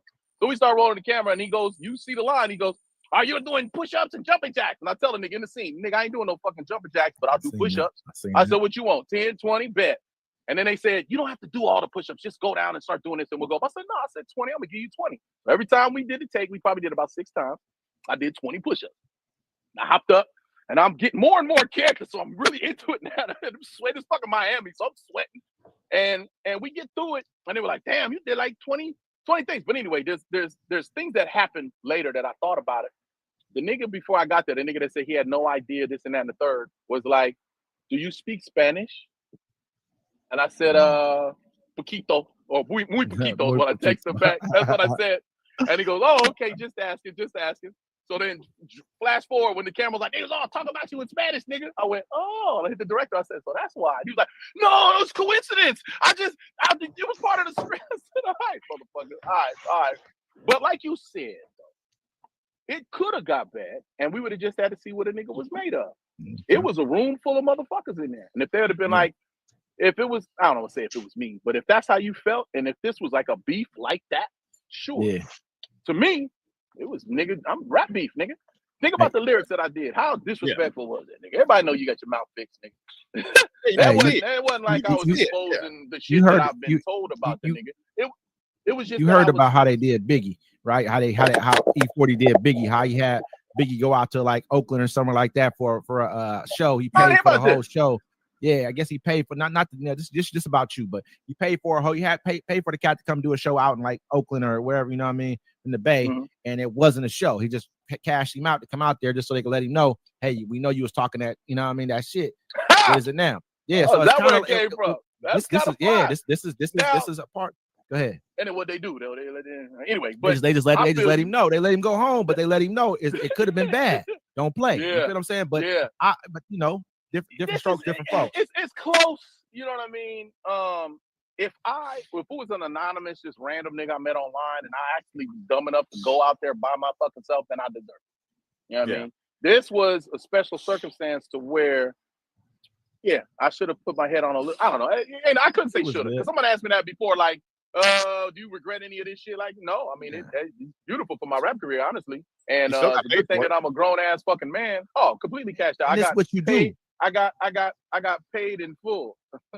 Hey, there's too much of a paper trail. You ain't have to worry about none of that. But I mean, but it's like it would have been a flex more for him if it was. Now this is the other crazy thing about how the business is. You know, as actors, what we're supposed to do. Like my agent's pissed at me. Like, don't even tell bitch, fuck you. You're supposed to go through the agent. Then the agents do the paperwork. And they get then their money. Go on set. You do the whole job. Yeah. And then once the job is done, you get a check in the mail. That's not how today's actors work. That's not how we move. But we got a name, nigga. You gonna send me half up front. And then when I arrive, you're gonna give me the rest of my shit. Okay. And then we gonna go to work. You understand me? You got the paperwork. Can I use your likeness? Yeah, you can use my likeness, nigga, but you can't put no motherfucking camera in the dressing room, you dummy. Yeah. That's why your goofy ass is in trouble behind this shit. But I'm Matt, gonna keep it real nigga shit. I'm gonna keep it real nigga shit. So I saw because like when we're getting set up, I was like, you know, where I'm playing your music or whatever, and I was like, oh, he dropped to number 4 today. I was like, let me bump this really quick. And then and there you're like, oh, you know, you put the camera in the dressing room. I'm like, well, that's illegal. You know what I'm saying? So it's like, I guess you said now he's like fumbling around. I like it. Like I didn't know you rapped. And so I was like, you know, when the first song came out, I was like, oh, Omar Gooding's rapping. I was like, oh, nah, here we go. And I listened to it, I was like, oh, this guy go. You know what I'm saying? I was like, you know, it's kind of. Go ahead. I swear the second one's what got in his feelings. The first he thought it was a joke. Like the first one, like you went light on him, but the second one, you talk so bad about his teeth. You'd be like, we like you with the lisp, we like you with the pink. I was like, he hurt his feelings. And Cam's was all right because I like Cam too. You know what I'm saying? Like I'm a hip hop fan. You know what I'm saying? He don't rap like he used to rap back in the 90s. By far, not at all. You know what I'm saying? And so, do you feel I disagree? I think he raps exactly how he rapped in the 90s, and that's the fucking issue. You got to evolve with the time. I think he rapped better. I mean, he doesn't have bars. He doesn't have the same, I guess, lyrical content. Yeah. But some people just have a style. You know, I think one other thing that kind of held me back in hip hop and rap was I'm versatile as shit. Exactly. I was going to bring that up about I will you. adapt. Yeah, I was going to bring that up about you. I can rap like that. You want one of these? Let's slow it down. I got a song called Homage where I'm doing Busta Rhymes double time on that shit. Everybody's like, "Oh my god, where this come from?" I'm like, just put the beat on. Let me tap on this, man. I heard you got like you had like a Twister style on one song you had. I heard you do an Eminem, or it's called "You Are Not Alone." You know what I'm saying? The song, I believe the song's called. I watched the video for that, man. I'm watching you do the whole stand thing, man. I'm like, really, man, you bring the acting into rapping, but it's, you know what I'm saying, because you can switch up and pretty much play any role you need to play. I peeped that about you, man. I was like, man, that's the cool thing. Really hey, man, first of all, thank you for acknowledging that. Absolutely. And it's one of those, it's like when you write a lyric and you go, I hope they get this. I hope it comes across the right way. You know, I always tell motherfuckers there's a thin line between a bar and fucking corny. You know, sometimes you can say some shit, oh, that's dope. And you say it out loud, be like, okay, that sounds stupid. So, but some people can be confident in their shit. Me, I remember one time I was rapping with him. Like I said, I've always been that nigga. So I was kind of saying like, yeah, nigga, how you like that? And the nigga was like, yo, you spazzing. As soon as you figure out who you really are as a rapper, you're going to be dope. And I was like, what the fuck this nigga say? But I get it now. I get what I get it now. I know exactly who I am. You know what I mean? But without going too far. Now, obviously, this fourth response, there's a little edge. There's a little anger to it. Oski. Yeah, Oski. That should, I don't know what your rapper name is, but Oski. That's a call. That should be your Oski. That's the killer. You know what I mean? I'm trying to tell you. Hey, I'm telling you, it's just one of them things, my nigga. Where I'm saying to the point of what, like the evolution of Big O. You know what's funny too? They always call me Big O, right? So I started putting shit out. I put out a whole album under Big O, but motherfuckers couldn't find it. So there's like 3 other Big O's. There's a Big O character in the Eminem movie. There's motherfuckers that be like, who's the big one? I said, fuck that nigga. Omar Gooding, nigga. Omar Gooding. So now as I'm branding Omar Gooding, everybody go, no, Omar Gooding. Yeah, Omar Gooding. Here go this nigga. Omar Gooding Jr. But nigga. Didn't I just say Omar Gooding, nigga? Okay, now I gotta make a point and stand on this nigga head about it. And it doesn't really bother me. I mean, I get it. I love my brother, so that's fine, nigga. I get it. If you think about Cuba Jr. and then you think, oh, little brother Omar Gooding, that's fine. I have no problem with that. Have you ever thought about starting a podcast with you and your brother? Not me and my brother, but me and my sister. My sister does stand-up comedy, and she is crazy. She ran. I started doing stand-up a year ago. Yeah, no, she's crazy. Like I'm gonna go sit. Oh yeah, no. For me, it's just having the time to do it. You know what I mean? Like I can do a bunch of different shit right now. I can go on tour and do shit. I can rap. It's easy. I go to the studio, boom. That's on my own time. I can do, stand up, boom, do the show, then boom, take my ass home. I can do a movie or a TV show, and there's a time, blah blah blah. But it seems something about that podcast shit. Like you gotta. That's a big commitment there, nigga. That's like a 9 to 5, nigga. I don't know about that. 9 to 5. Hey, let me ask you, like, we appreciate you. Let me ask you, like, man, so as far as being in Hollywood, man, everybody hears about Hollywood parties, Hollywood bras, you know what I'm saying? The whole entire, you know what I'm saying? Like, so have you had, I know you've had your share, you know what I mean, Hollywood parties, you know what I mean? And I don't know if you was invited to all of them because of your affiliations, you know what I mean? Sometimes I wish I had juicy stuff to tell you, but the thing is, I've always had my head on straight. I can party with the best of them. I've never done, I think one time I did this. Just to fit the fuck in. But never have I needed any. One time my mama, this was like, you ain't daddy, you sure daddy? We all doing it. Everybody's like, okay, bitch. But I've never been a drug. Like my brother, y'all be like, yo, brother be wildin'. He don't do hard drugs. He's just wired like that. I've had some blackout, like, you gonna talk about that? Fuck it, nigga. You said no censorship. Talk about that shit. I've had plenty of been out niggas. What? Yeah, nigga. What? We having a good time. We party, boom, and next thing you know, I'm in the bed. just woke up. Like I was just. Was a broad next to you though? But was a broad next to you, nigga? I'm just saying. I will cut from out partying to the next morning. Now I'm like, what the fuck just happened? I'm calling niggas. What happened? Tell me what happened. I did. Everything was cool. You was cool. We almost had to kill these niggas. Your ass was talking crazy, called cousin and crippin' niggas and all this crazy shit. I was like, what? Nigga, I did? Hell no. I got the video, nigga. You want to see it? I'm like, delete it, nigga. Delete it. Yeah, no, I've had those. I've gone out of, what I'm saying is, I've gone out of my mind with just alcohol and weed. Why the fuck would I need anything else? I don't understand it. So peer pressure is never any worth Hollywood. Have you hit any, like, you know what I mean? Any like, you know, Instagram mile? You know, I know you married right now, right? Correct? Are you? So. Or are you? I don't know. Single. Well, I don't know. I don't know your. I don't know your. I'm giving y'all enough. We'll say that for the part two. So listen, sometimes you gotta space out what you give you interviewers. You can't give you everything on the first everything. interview. I don't want to see you on TNT tomorrow. Nah, can't do it. Can't do it. Wait till y'all are here for the culture. Me and Glasses Malone is dropping a single next fucking week. It's go get y'all like, okay, all right, I was gonna drop it this week till this nigga came with the shirt off and the motherfucking man titties and the stomach out, nigga. And I said, no, I gotta go back in the booth real quick. Fuck that. I can't just go to For the Culture, nigga. Now we can go to For the Culture.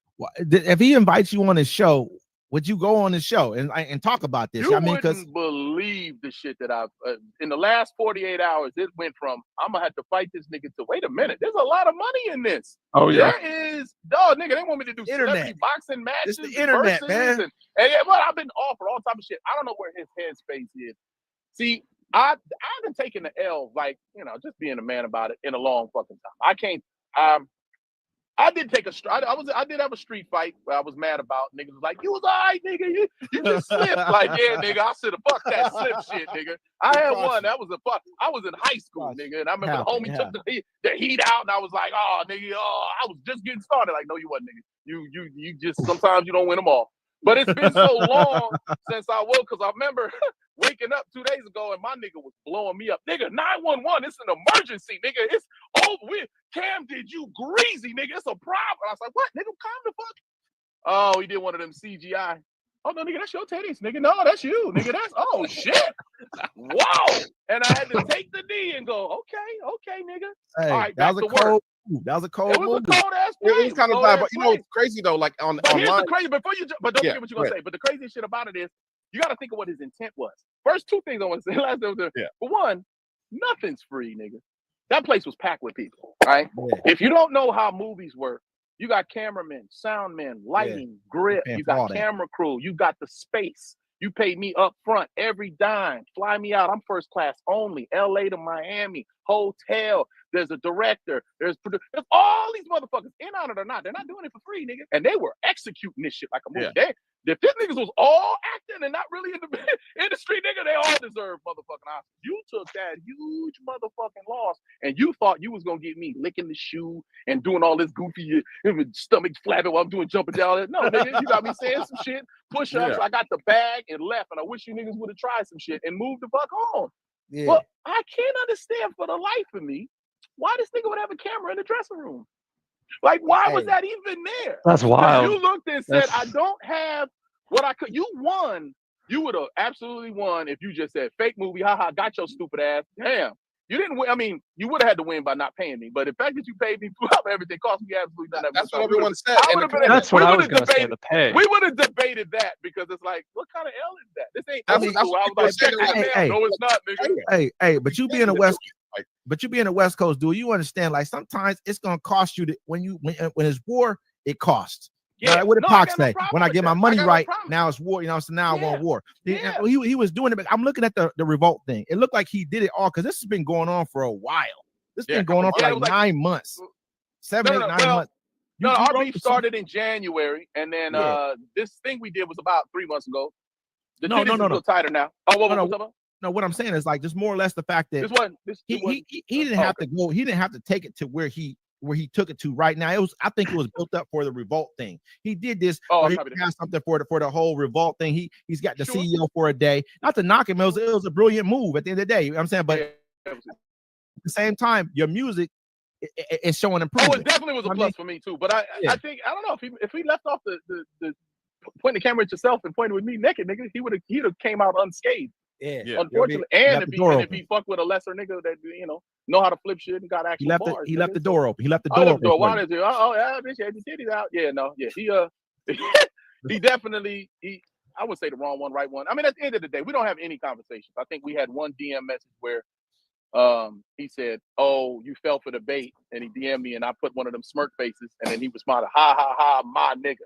And I was like, "Hey, interesting." I really like when you got online and you made the video about it, you were like, "All right, bro, you paid me for it off tops." You were like, "Yo, is my body supposed to be? I'm an old man. I'm supposed to have man titty." I was like, "Yeah." He just played it off, and I was like, and then like I was saying, I cried in the car. I didn't do a full cry.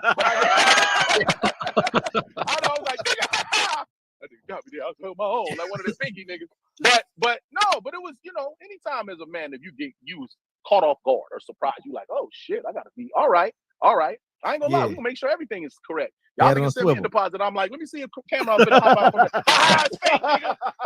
Nigga, turn around, nigga. Like, you know what I mean? I'll always be looking over my shoulder, nigga. But but it was good. Though. It was good though. It was good. But you'd be surprised the shit that's come from this shit. So we'll see, man. Hopefully, nigga, you look at this shit and go, damn, we can do some other shit that'll be real crazy. If you just look for ratings, my nigga, it's a lot of smart business shit we can do from this. Yeah, that's what I'm hoping for too. Well, you already showed you got bars, right? And you got paid for it. I'm glad you kept it on wax. You know what I'm saying? And like you got the upper hand on them that. And that's why I keep saying to my niggas, because my niggas, like I talk to you about who it is. My niggas standing around watching and going, yeah. What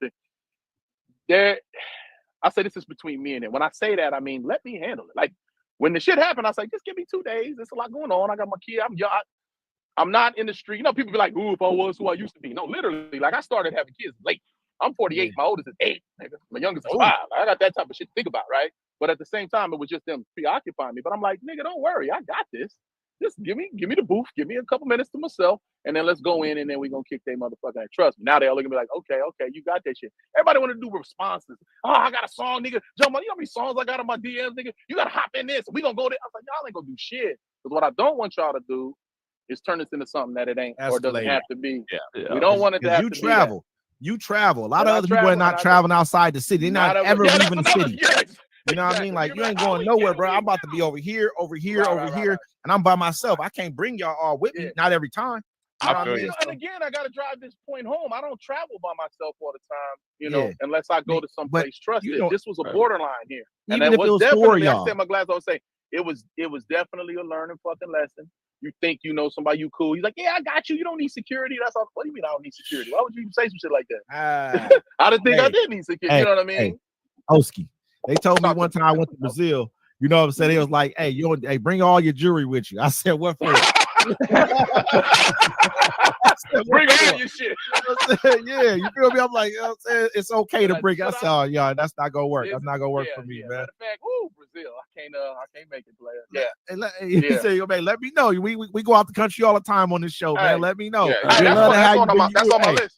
We put it together for you, man. Let us know. Don't go to Brazil without me. Matter of fact, if you let Cameron know now, he'll pay for it.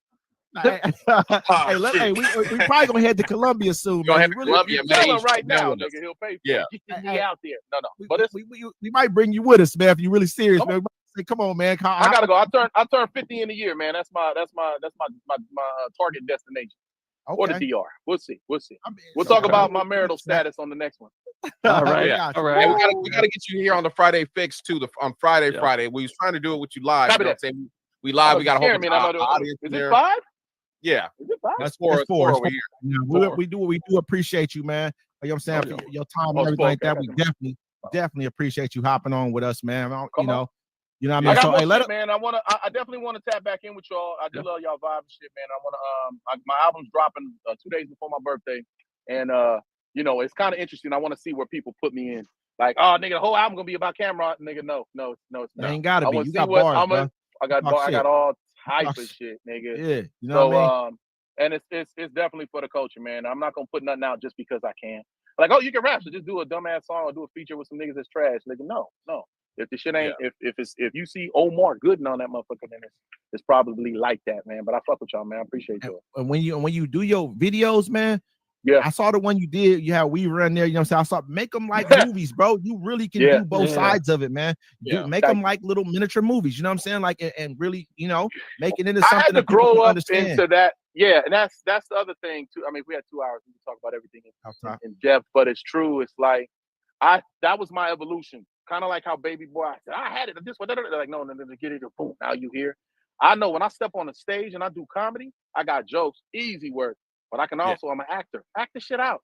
I can take my time. No timing. Use your timing. If I'm a rapper, same shit. I got bars. All right, you got bars, but use your delivery. Nigga, act the shit out. Boom, boom. They're giving me so many ideas about teeth and pink and all type of shit they want me to do in these videos. So I'm like, nigga, settle down. I get it though. But you got to use all that because that's what we want. We want to be entertained at the end of the day. So absolutely, we're man. We're going to keep this shit hip-hop. We're going to stay entertained. Man. It'll take them to that next level to make them say, now listen to me do this. You know what I'm saying? They're going to watch you first, then they're going to listen to you next. Because that's what we used to doing is watching.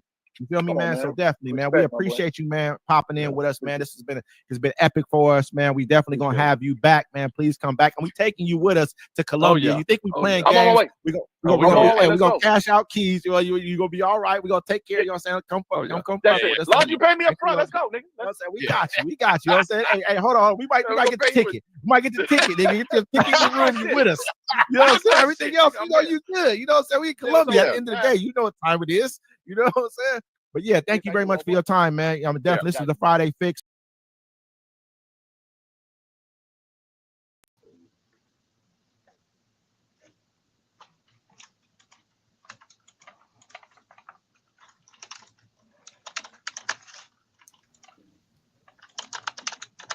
What's up with it?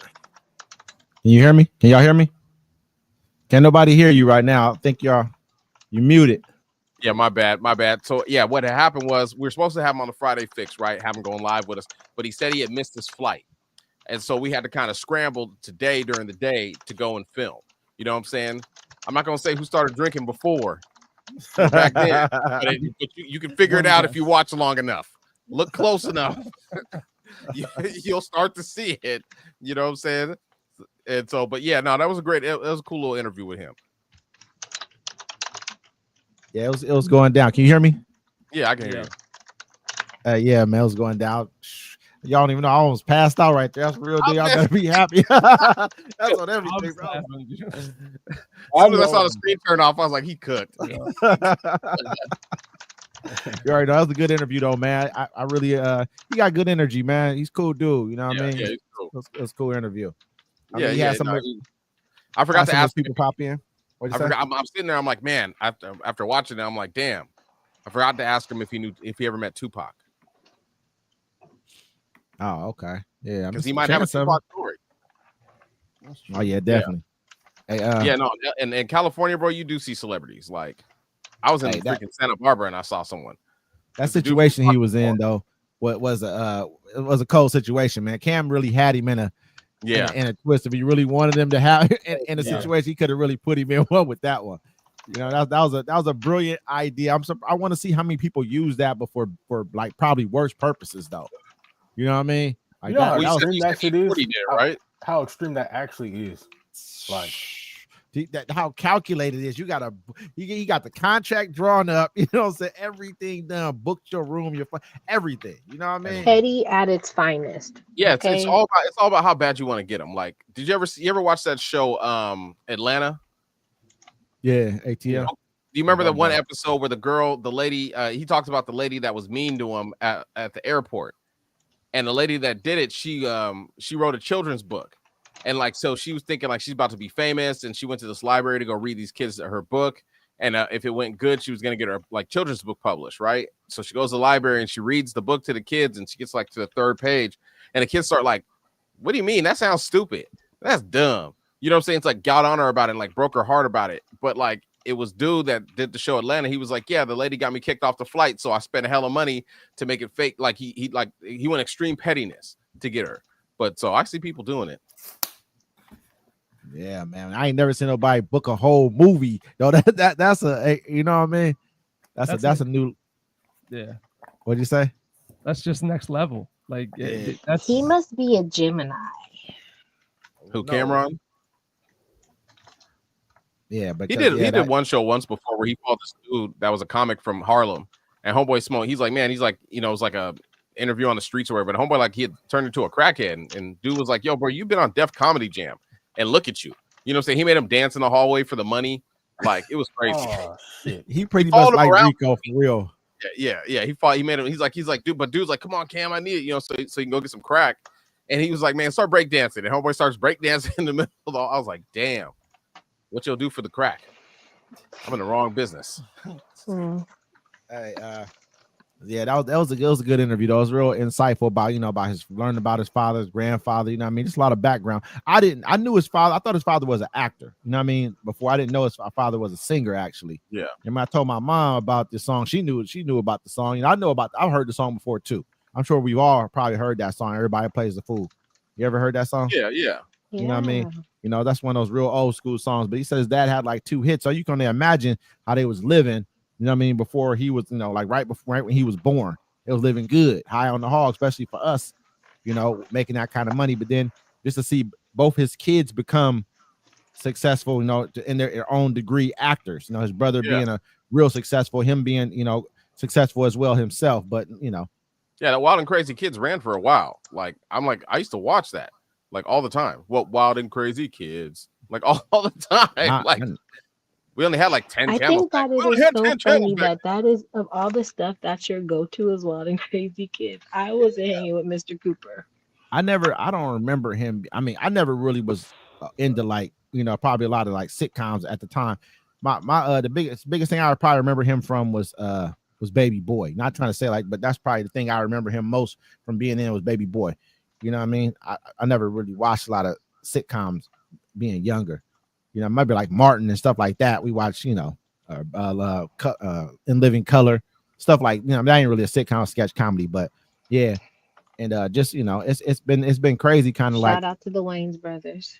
Yeah, it's been crazy not really seeing him in a lot of movies right now. And then this is the thing, he pops up in, and this kind of, I thought this happened like a lot, like recently. This really came about a long time ago, and I remember him actually saying what he said to 50 Cent. You know, Cameron actually saying that was months ago, that was like probably like 8-9 months ago it actually happened. And now they're just kind of like rekindling this whole entire, you know, situation that they in right now. I'm wondering like, why are y'all going through this right now at this point in time? You know, what's the purpose of it? Because it's all a PR stunt. That's what my brother said too, man. Real deal. That's the same thing my bro said. It's true. Just said that earlier. You know how hard it is to get something. You did too. Some buzz T said the same thing. Which brother said it? You already know, Doc. Look at that. She's over here taking notes. Yeah, but so did T said it earlier too. You know what I'm saying? LT. Yeah. You know what I mean? Like it just seemed like, because he also came out like, man, thank you for the bag, you know, because he really helping them make money, you know, helping them run it back up. But at the same time, you look at Cameron, he just had the he was the CEO of Revolt TV for one day, and they had a Cameron day. So he basically the whole first part of his day was of his show for the day was started by what he did to this dude. You know what I mean? And it was funny, you know what I mean? It was funny if you sat there and you watched. If you had an opportunity to really look at it, it was actually kind of funny. You know what I mean? Like, dang. Made them both do just level. I returned. They're leveling up right now, I feel like. I returned. I want to bring up something that's kind of bothering me right now. Oh shit, it's about to get real. Yeah, not too real, not too real. So Drake has filed another document, right, on Kendrick Lamar.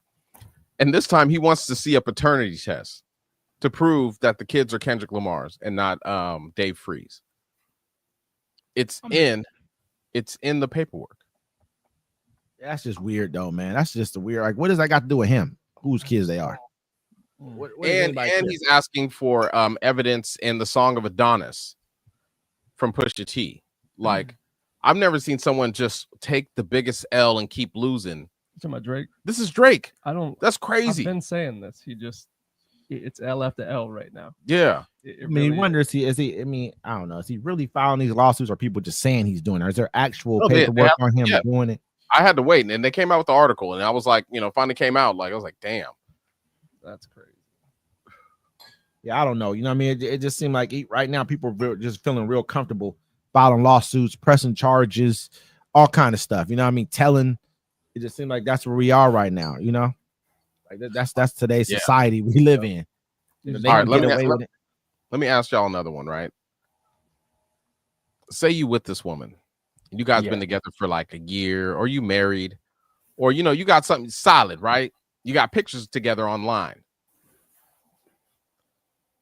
Say your girl goes to a Chris Brown concert. Chris Brown calls her on stage, and she goes and gets the lap dance from Chris Brown, like grimy style, and it makes the internet. Are you staying with her? Hell no. Yeah, we know you're going every time. Every time. Going every time.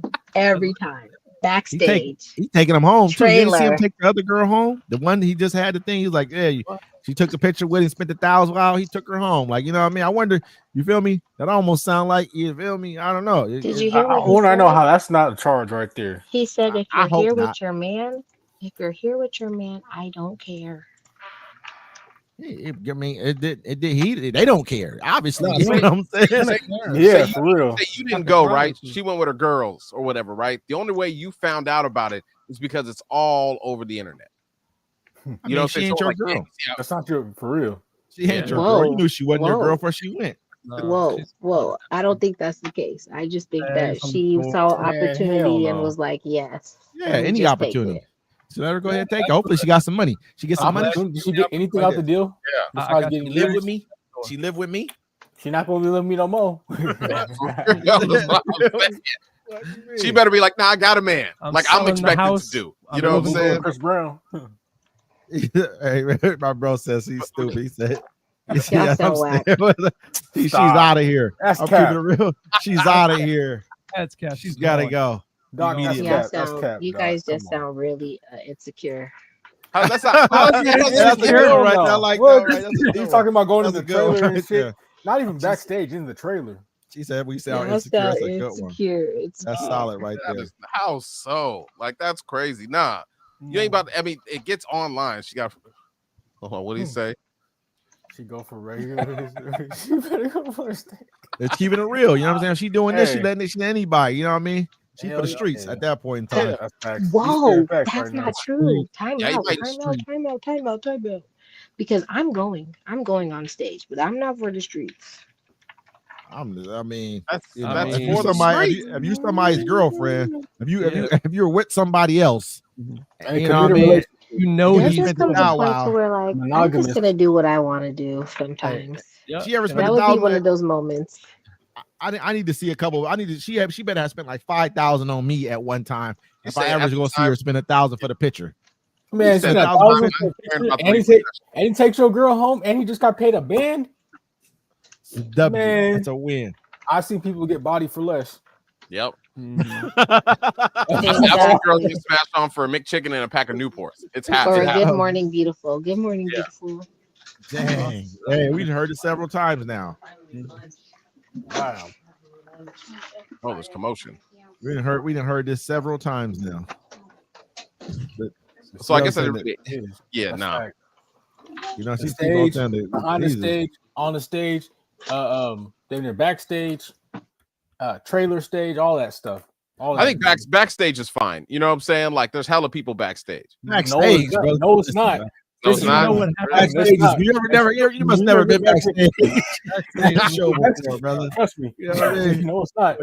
Going down right there too. You feel me? Damn. In and out the rooms back there. You know what I mean? But I don't know. I mean, me personally, man, good point. You know, get off the streets. What do you expect? I'm offended, Doc. Like I love you. I'm so offended. Supposed to meet your soulmate out off a Tinder at the grocery store. I'm telling you, church. I was getting followed yesterday. I'm like, I know. Broughton got knocked down in church.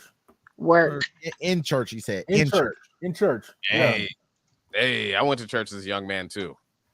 That's gonna be the new challenge these days. That's gonna be a new challenge. Sometimes it's the only time they ever get out when they go to church.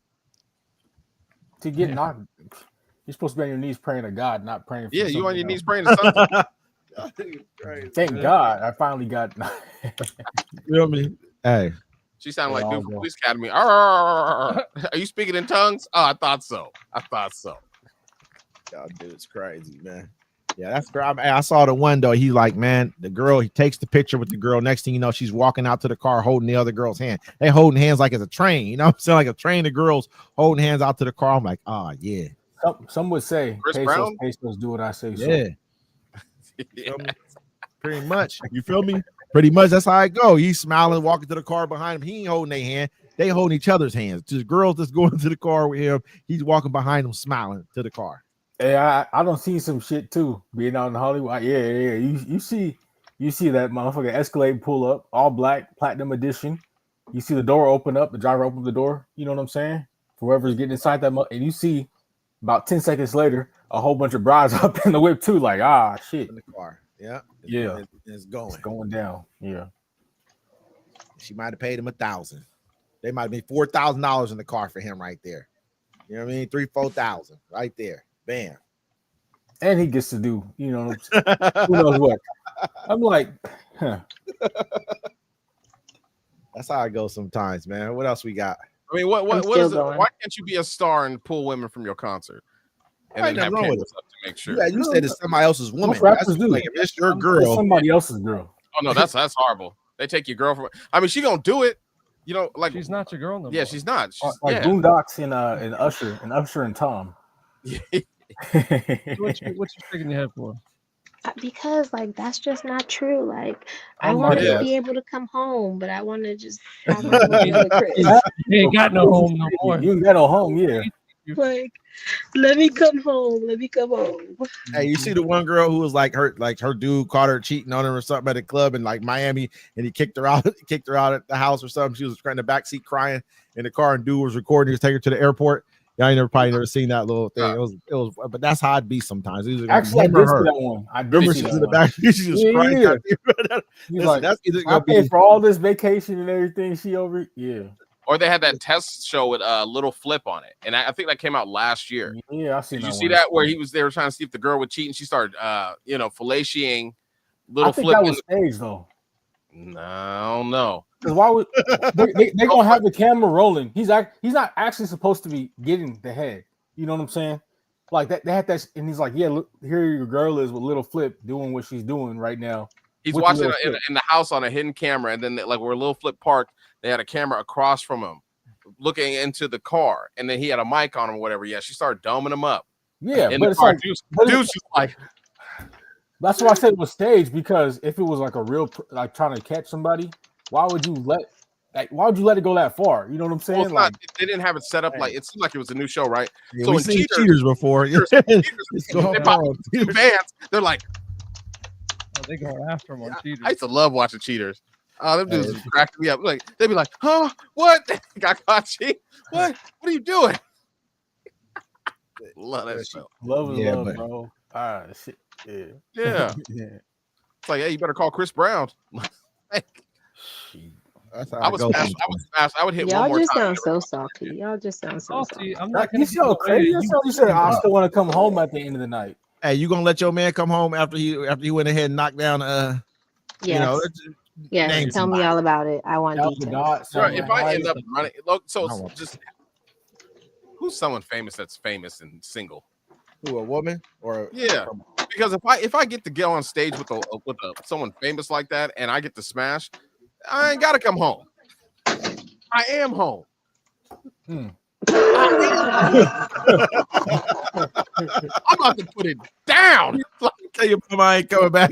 I ain't coming back home. I am home. This is me now. I made it. Coming back home. Stupid, bro. That's how I go sometimes, though. You know what I mean? I'll send for my children in a little while, but damn. You stupid, like, man. This is where we live now. Look around. Don't touch nothing. All right? Be nice. Hey, he need to go back home for the kids. He need to go back home. Us here. All right? You understand? So I need some respect. You stupid. You know what I mean? Oh, so you keeping her there? You gonna knock her down and keep her, huh? Yeah. Okay. If I get that far with a celebrity, where am I going? I live here now. I'm on the phone texting, getting mail sent here already. Like it's going down. We're doing this. That's your old lady already, huh? Yeah, I'm gonna get up in between sessions. You need me to clean something? You hungry? Want me to make you a sandwich? He said we think Omar's was better than Tracks is better than. I mean, I gotta hear Cam's. I heard his first one. The first one was went. First one was cool. You know what I mean? The first one was harder. The second one was hard. That's what made him respond. Second one had better disses. Yeah, he went a little harder on that one. Cam is Cam, right? So Cam is Cam, but I think so far Omar got it on him. He already he already had his. I mean, Omar like 7-8 months ago. If you're listening, Cameron, I'm a huge Day One fan. Please come on, because I'm team you, Cam. I'm team you, Cam. Oh my God! Come see us on the Friday Fix, Cam. Tell your side. Goodness gracious!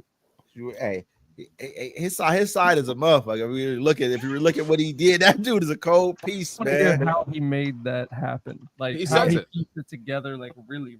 Well, Omar put it. My bad, to cut you off. Omar put it more together. He was like, "Look, I knew somebody that knew him, and that's how I ended up there. It wasn't no thing where someone just called me like, hey, come shoot a movie. He trusted the person that called him for him to go to the movie. I was like, oh, damn. He's an Aquarius. Who, Cam? You talking about Cam? Go ahead, keep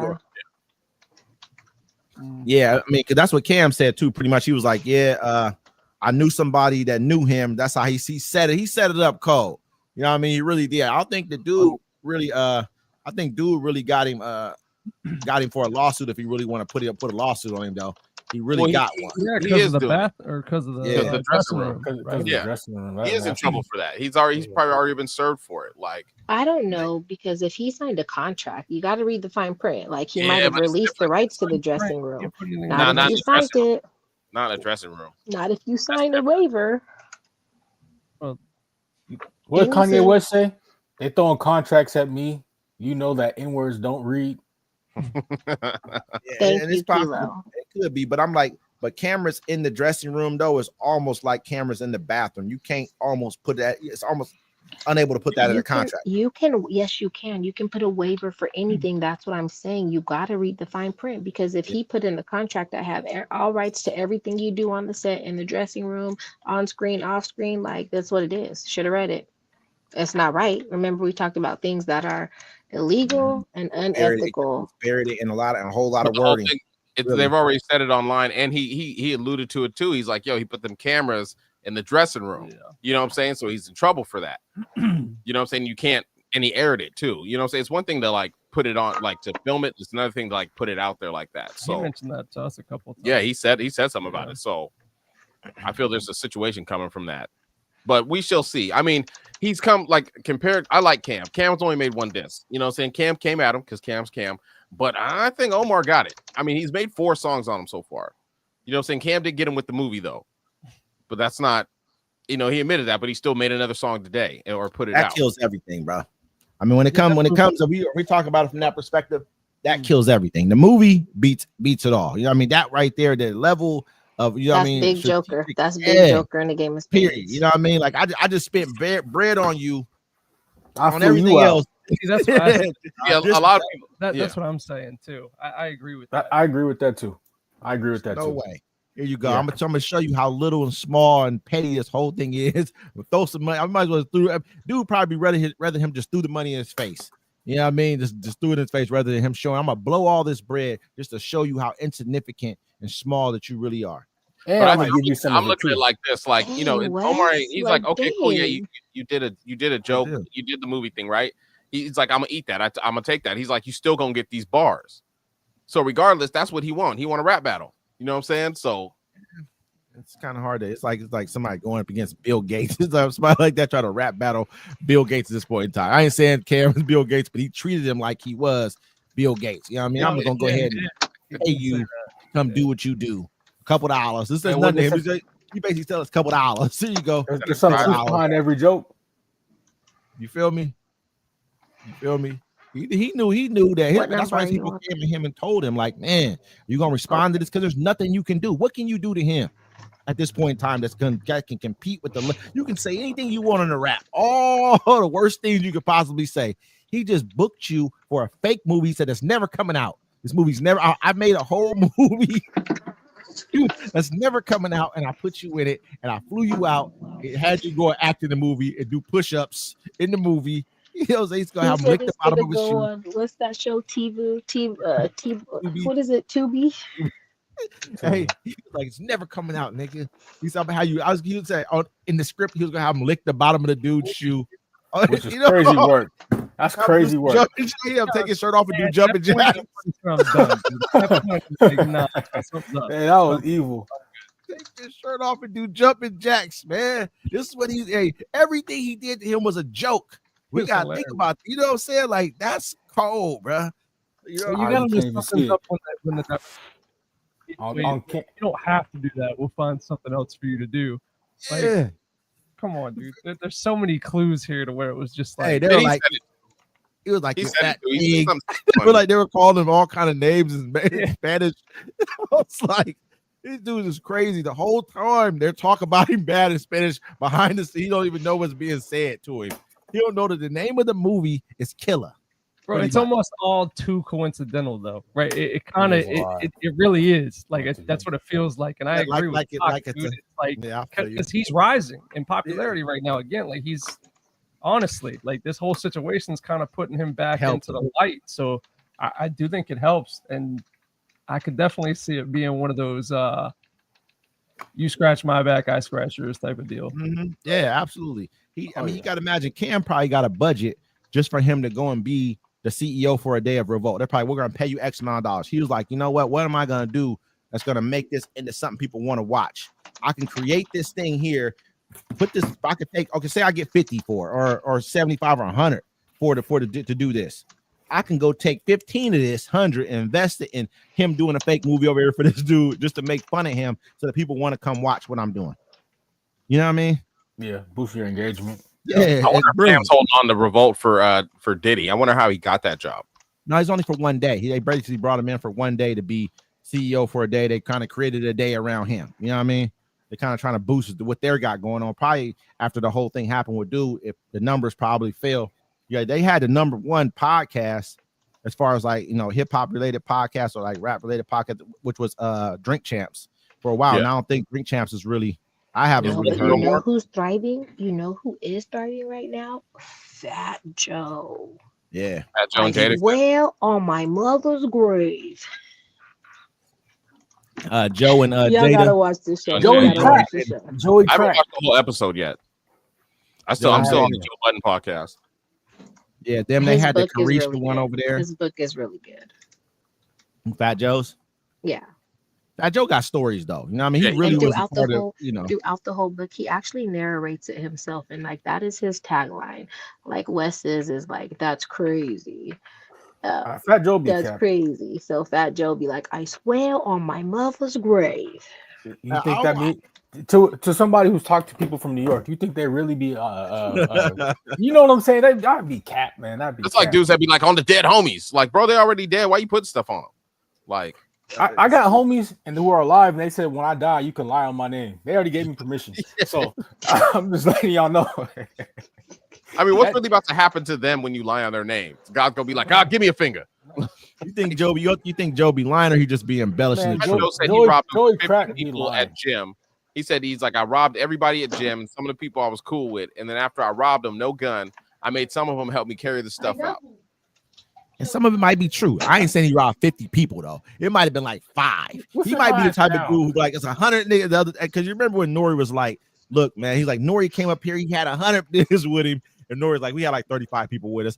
But anybody else, 35 people, like 100 people though. You know what I'm saying? Like it's 35. You know, I mean, you bring 35 dudes with you, it looked like 100. But he might just be an embellishing type. I had 150, you know what I'm saying, killers with me, and it might have been like 30. But you got 30 killers, which was like having 150, damn near. You feel me? So the thing is like being an entertainer, you constantly got to entertain.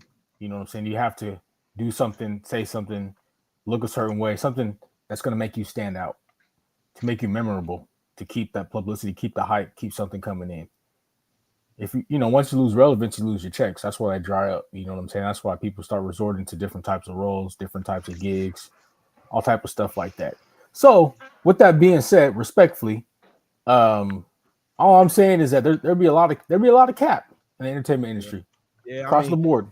Yeah, I mean, you know, Joe just, I think, like I said, it's just cat to embellish. He probably did a lot of stuff, but I think he's the type of dude who's just gonna put the 10 on the 2. You know what I mean? There's people out there we all know. Who mine? Yeah.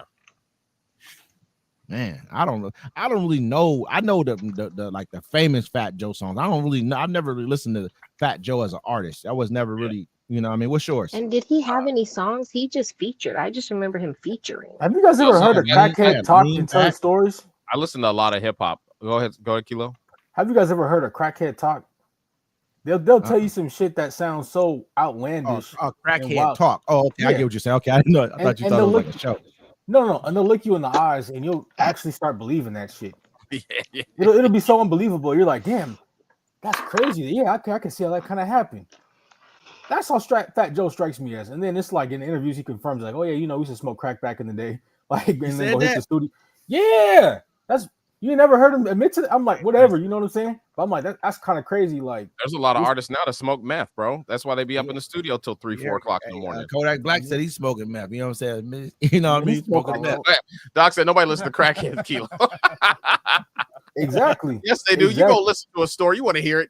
It gets like Kilo said it's right. It gets so outlandish. You like keep going. Keep going. Hey yo, but if you listen to Fat Joe, you do.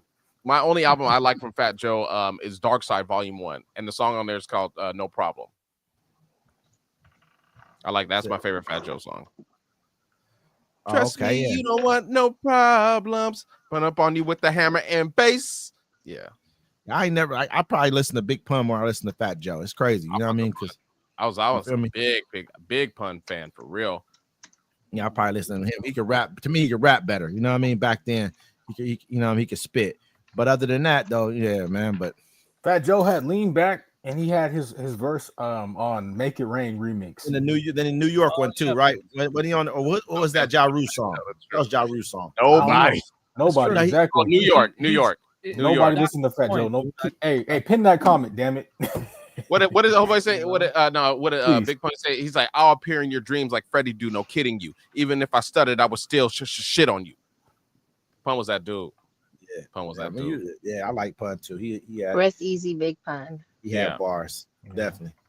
All right, would you guys rather listen to Fat Joe or Jim Jones? Or whoever or is Jim Jones. Fat Joe. Dang. Fat Joe.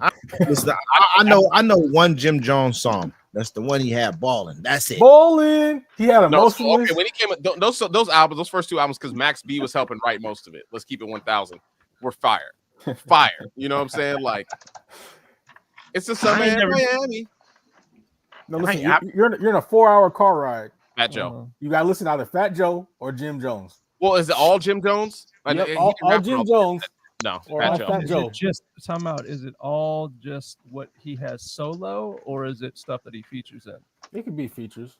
Okay, let's keep it fair. I'll go with Fat Joe. Fat Joe got enough features to make it where I don't have to listen to a single Fat Joe song. They give him like 20 seconds, dude, and that's it. I'm good. I mean, Fat Joe survived, bro. People don't understand. Fat Joe survived. Like, if you don't remember, he was on the I Shot You remix with LL Cool J when LL Cool J dropped the Mr. Smith album back in the 90s. So I'm just saying, his first album was Jealous One Envies. He stayed semi-relevant through all that. He came up, he did the whole Khaled stuff. You know what I'm saying? Like, he rode that wave. He was on the Young Money stuff. Like, Fat Joe, he stayed pretty relevant throughout the years. I'll give him that. So I'd rather listen to, because Jim Jones got the same flow. Doc said a silent drive. Who would you listen to? I'm a silent drive. Neither. I can't neither. The radio's just anybody you can choose. Who would it be? I fucks with Jim Jones too, but nah, I can't listen to. I try. I can't listen to a whole Jim. I can listen to a whole Fat Joe album. That's easy. I love Mama Jones. I can Fat listen to Mama Jones all day.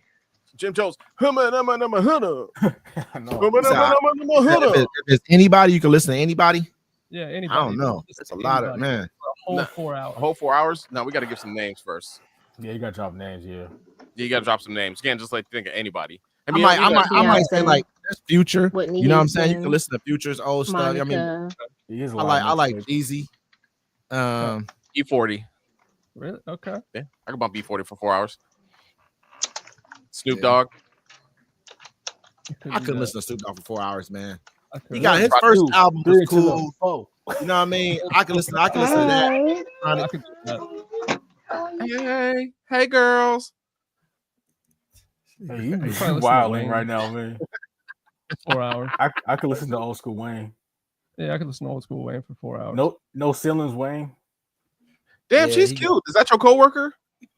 Oh, you wild. She's pretty. Coworker, how are you? Oh, she gonna bring her back. Doc said I'm listening to Keith Sweat. Yeah, I'm listening to Keith Sweat. Hey, hey baby. I had to go to a Keith Sweat concert one time. Man, to me, he just sings like he whines. He whines. He's like, and nobody.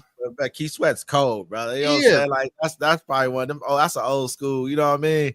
That's one of those dudes from back in the day. Keith Sweat, man. I think Keith Sweat was on New Jack City. That's how cold Keith Sweat. I think he was singing at the wedding. He was singing at the wedding. Come on, man. That's Keith in New Jack City, brother. Right before they did the drive-by on the wedding.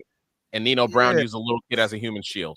Yeah, you know what I'm saying? It's Keith Sweat. Yo, go back to Keith Sweat. Okay, go back. I had my daughter watch New Jack City, her and her little friends, and they were sitting there. They missed the first 30 minutes. Then they just finally looked up and watched the movie, and they were like, wait, what's going on? They're like, this movie's dope. I'm like, yeah, it's New Jack City. New Jack City, man.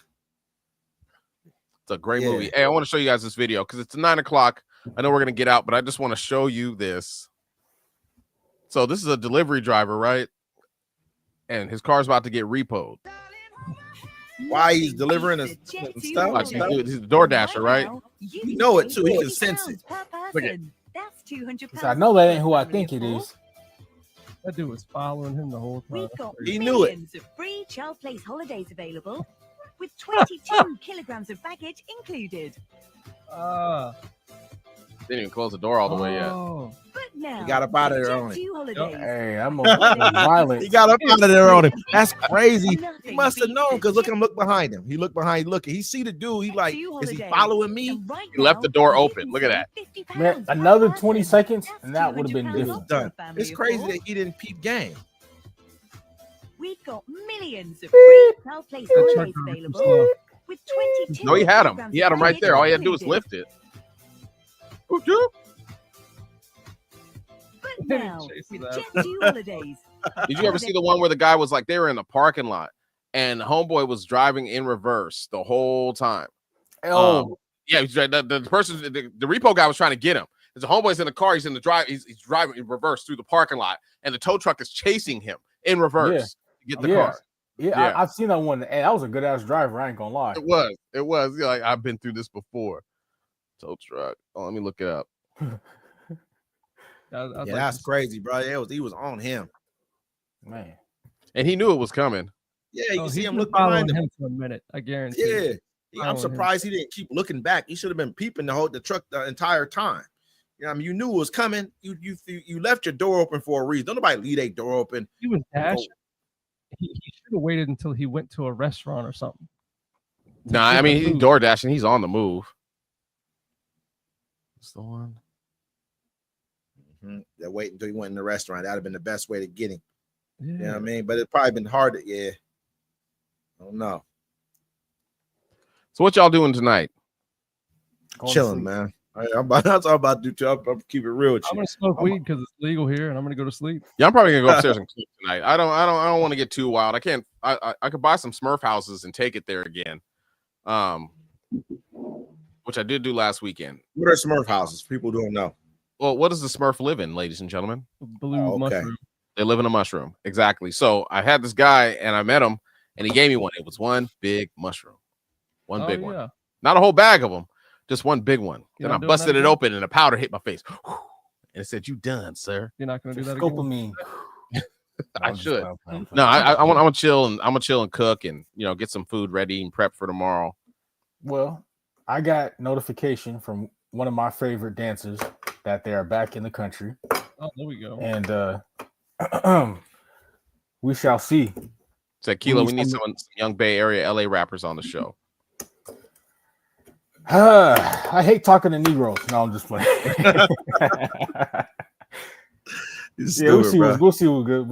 You could always ask Rob. He was always cool on this podcast. Yeah, I mean, I could always ask him. That's not a thing. Yeah. That's not a thing. Who else though? Who else? I mean, that's my boy for real.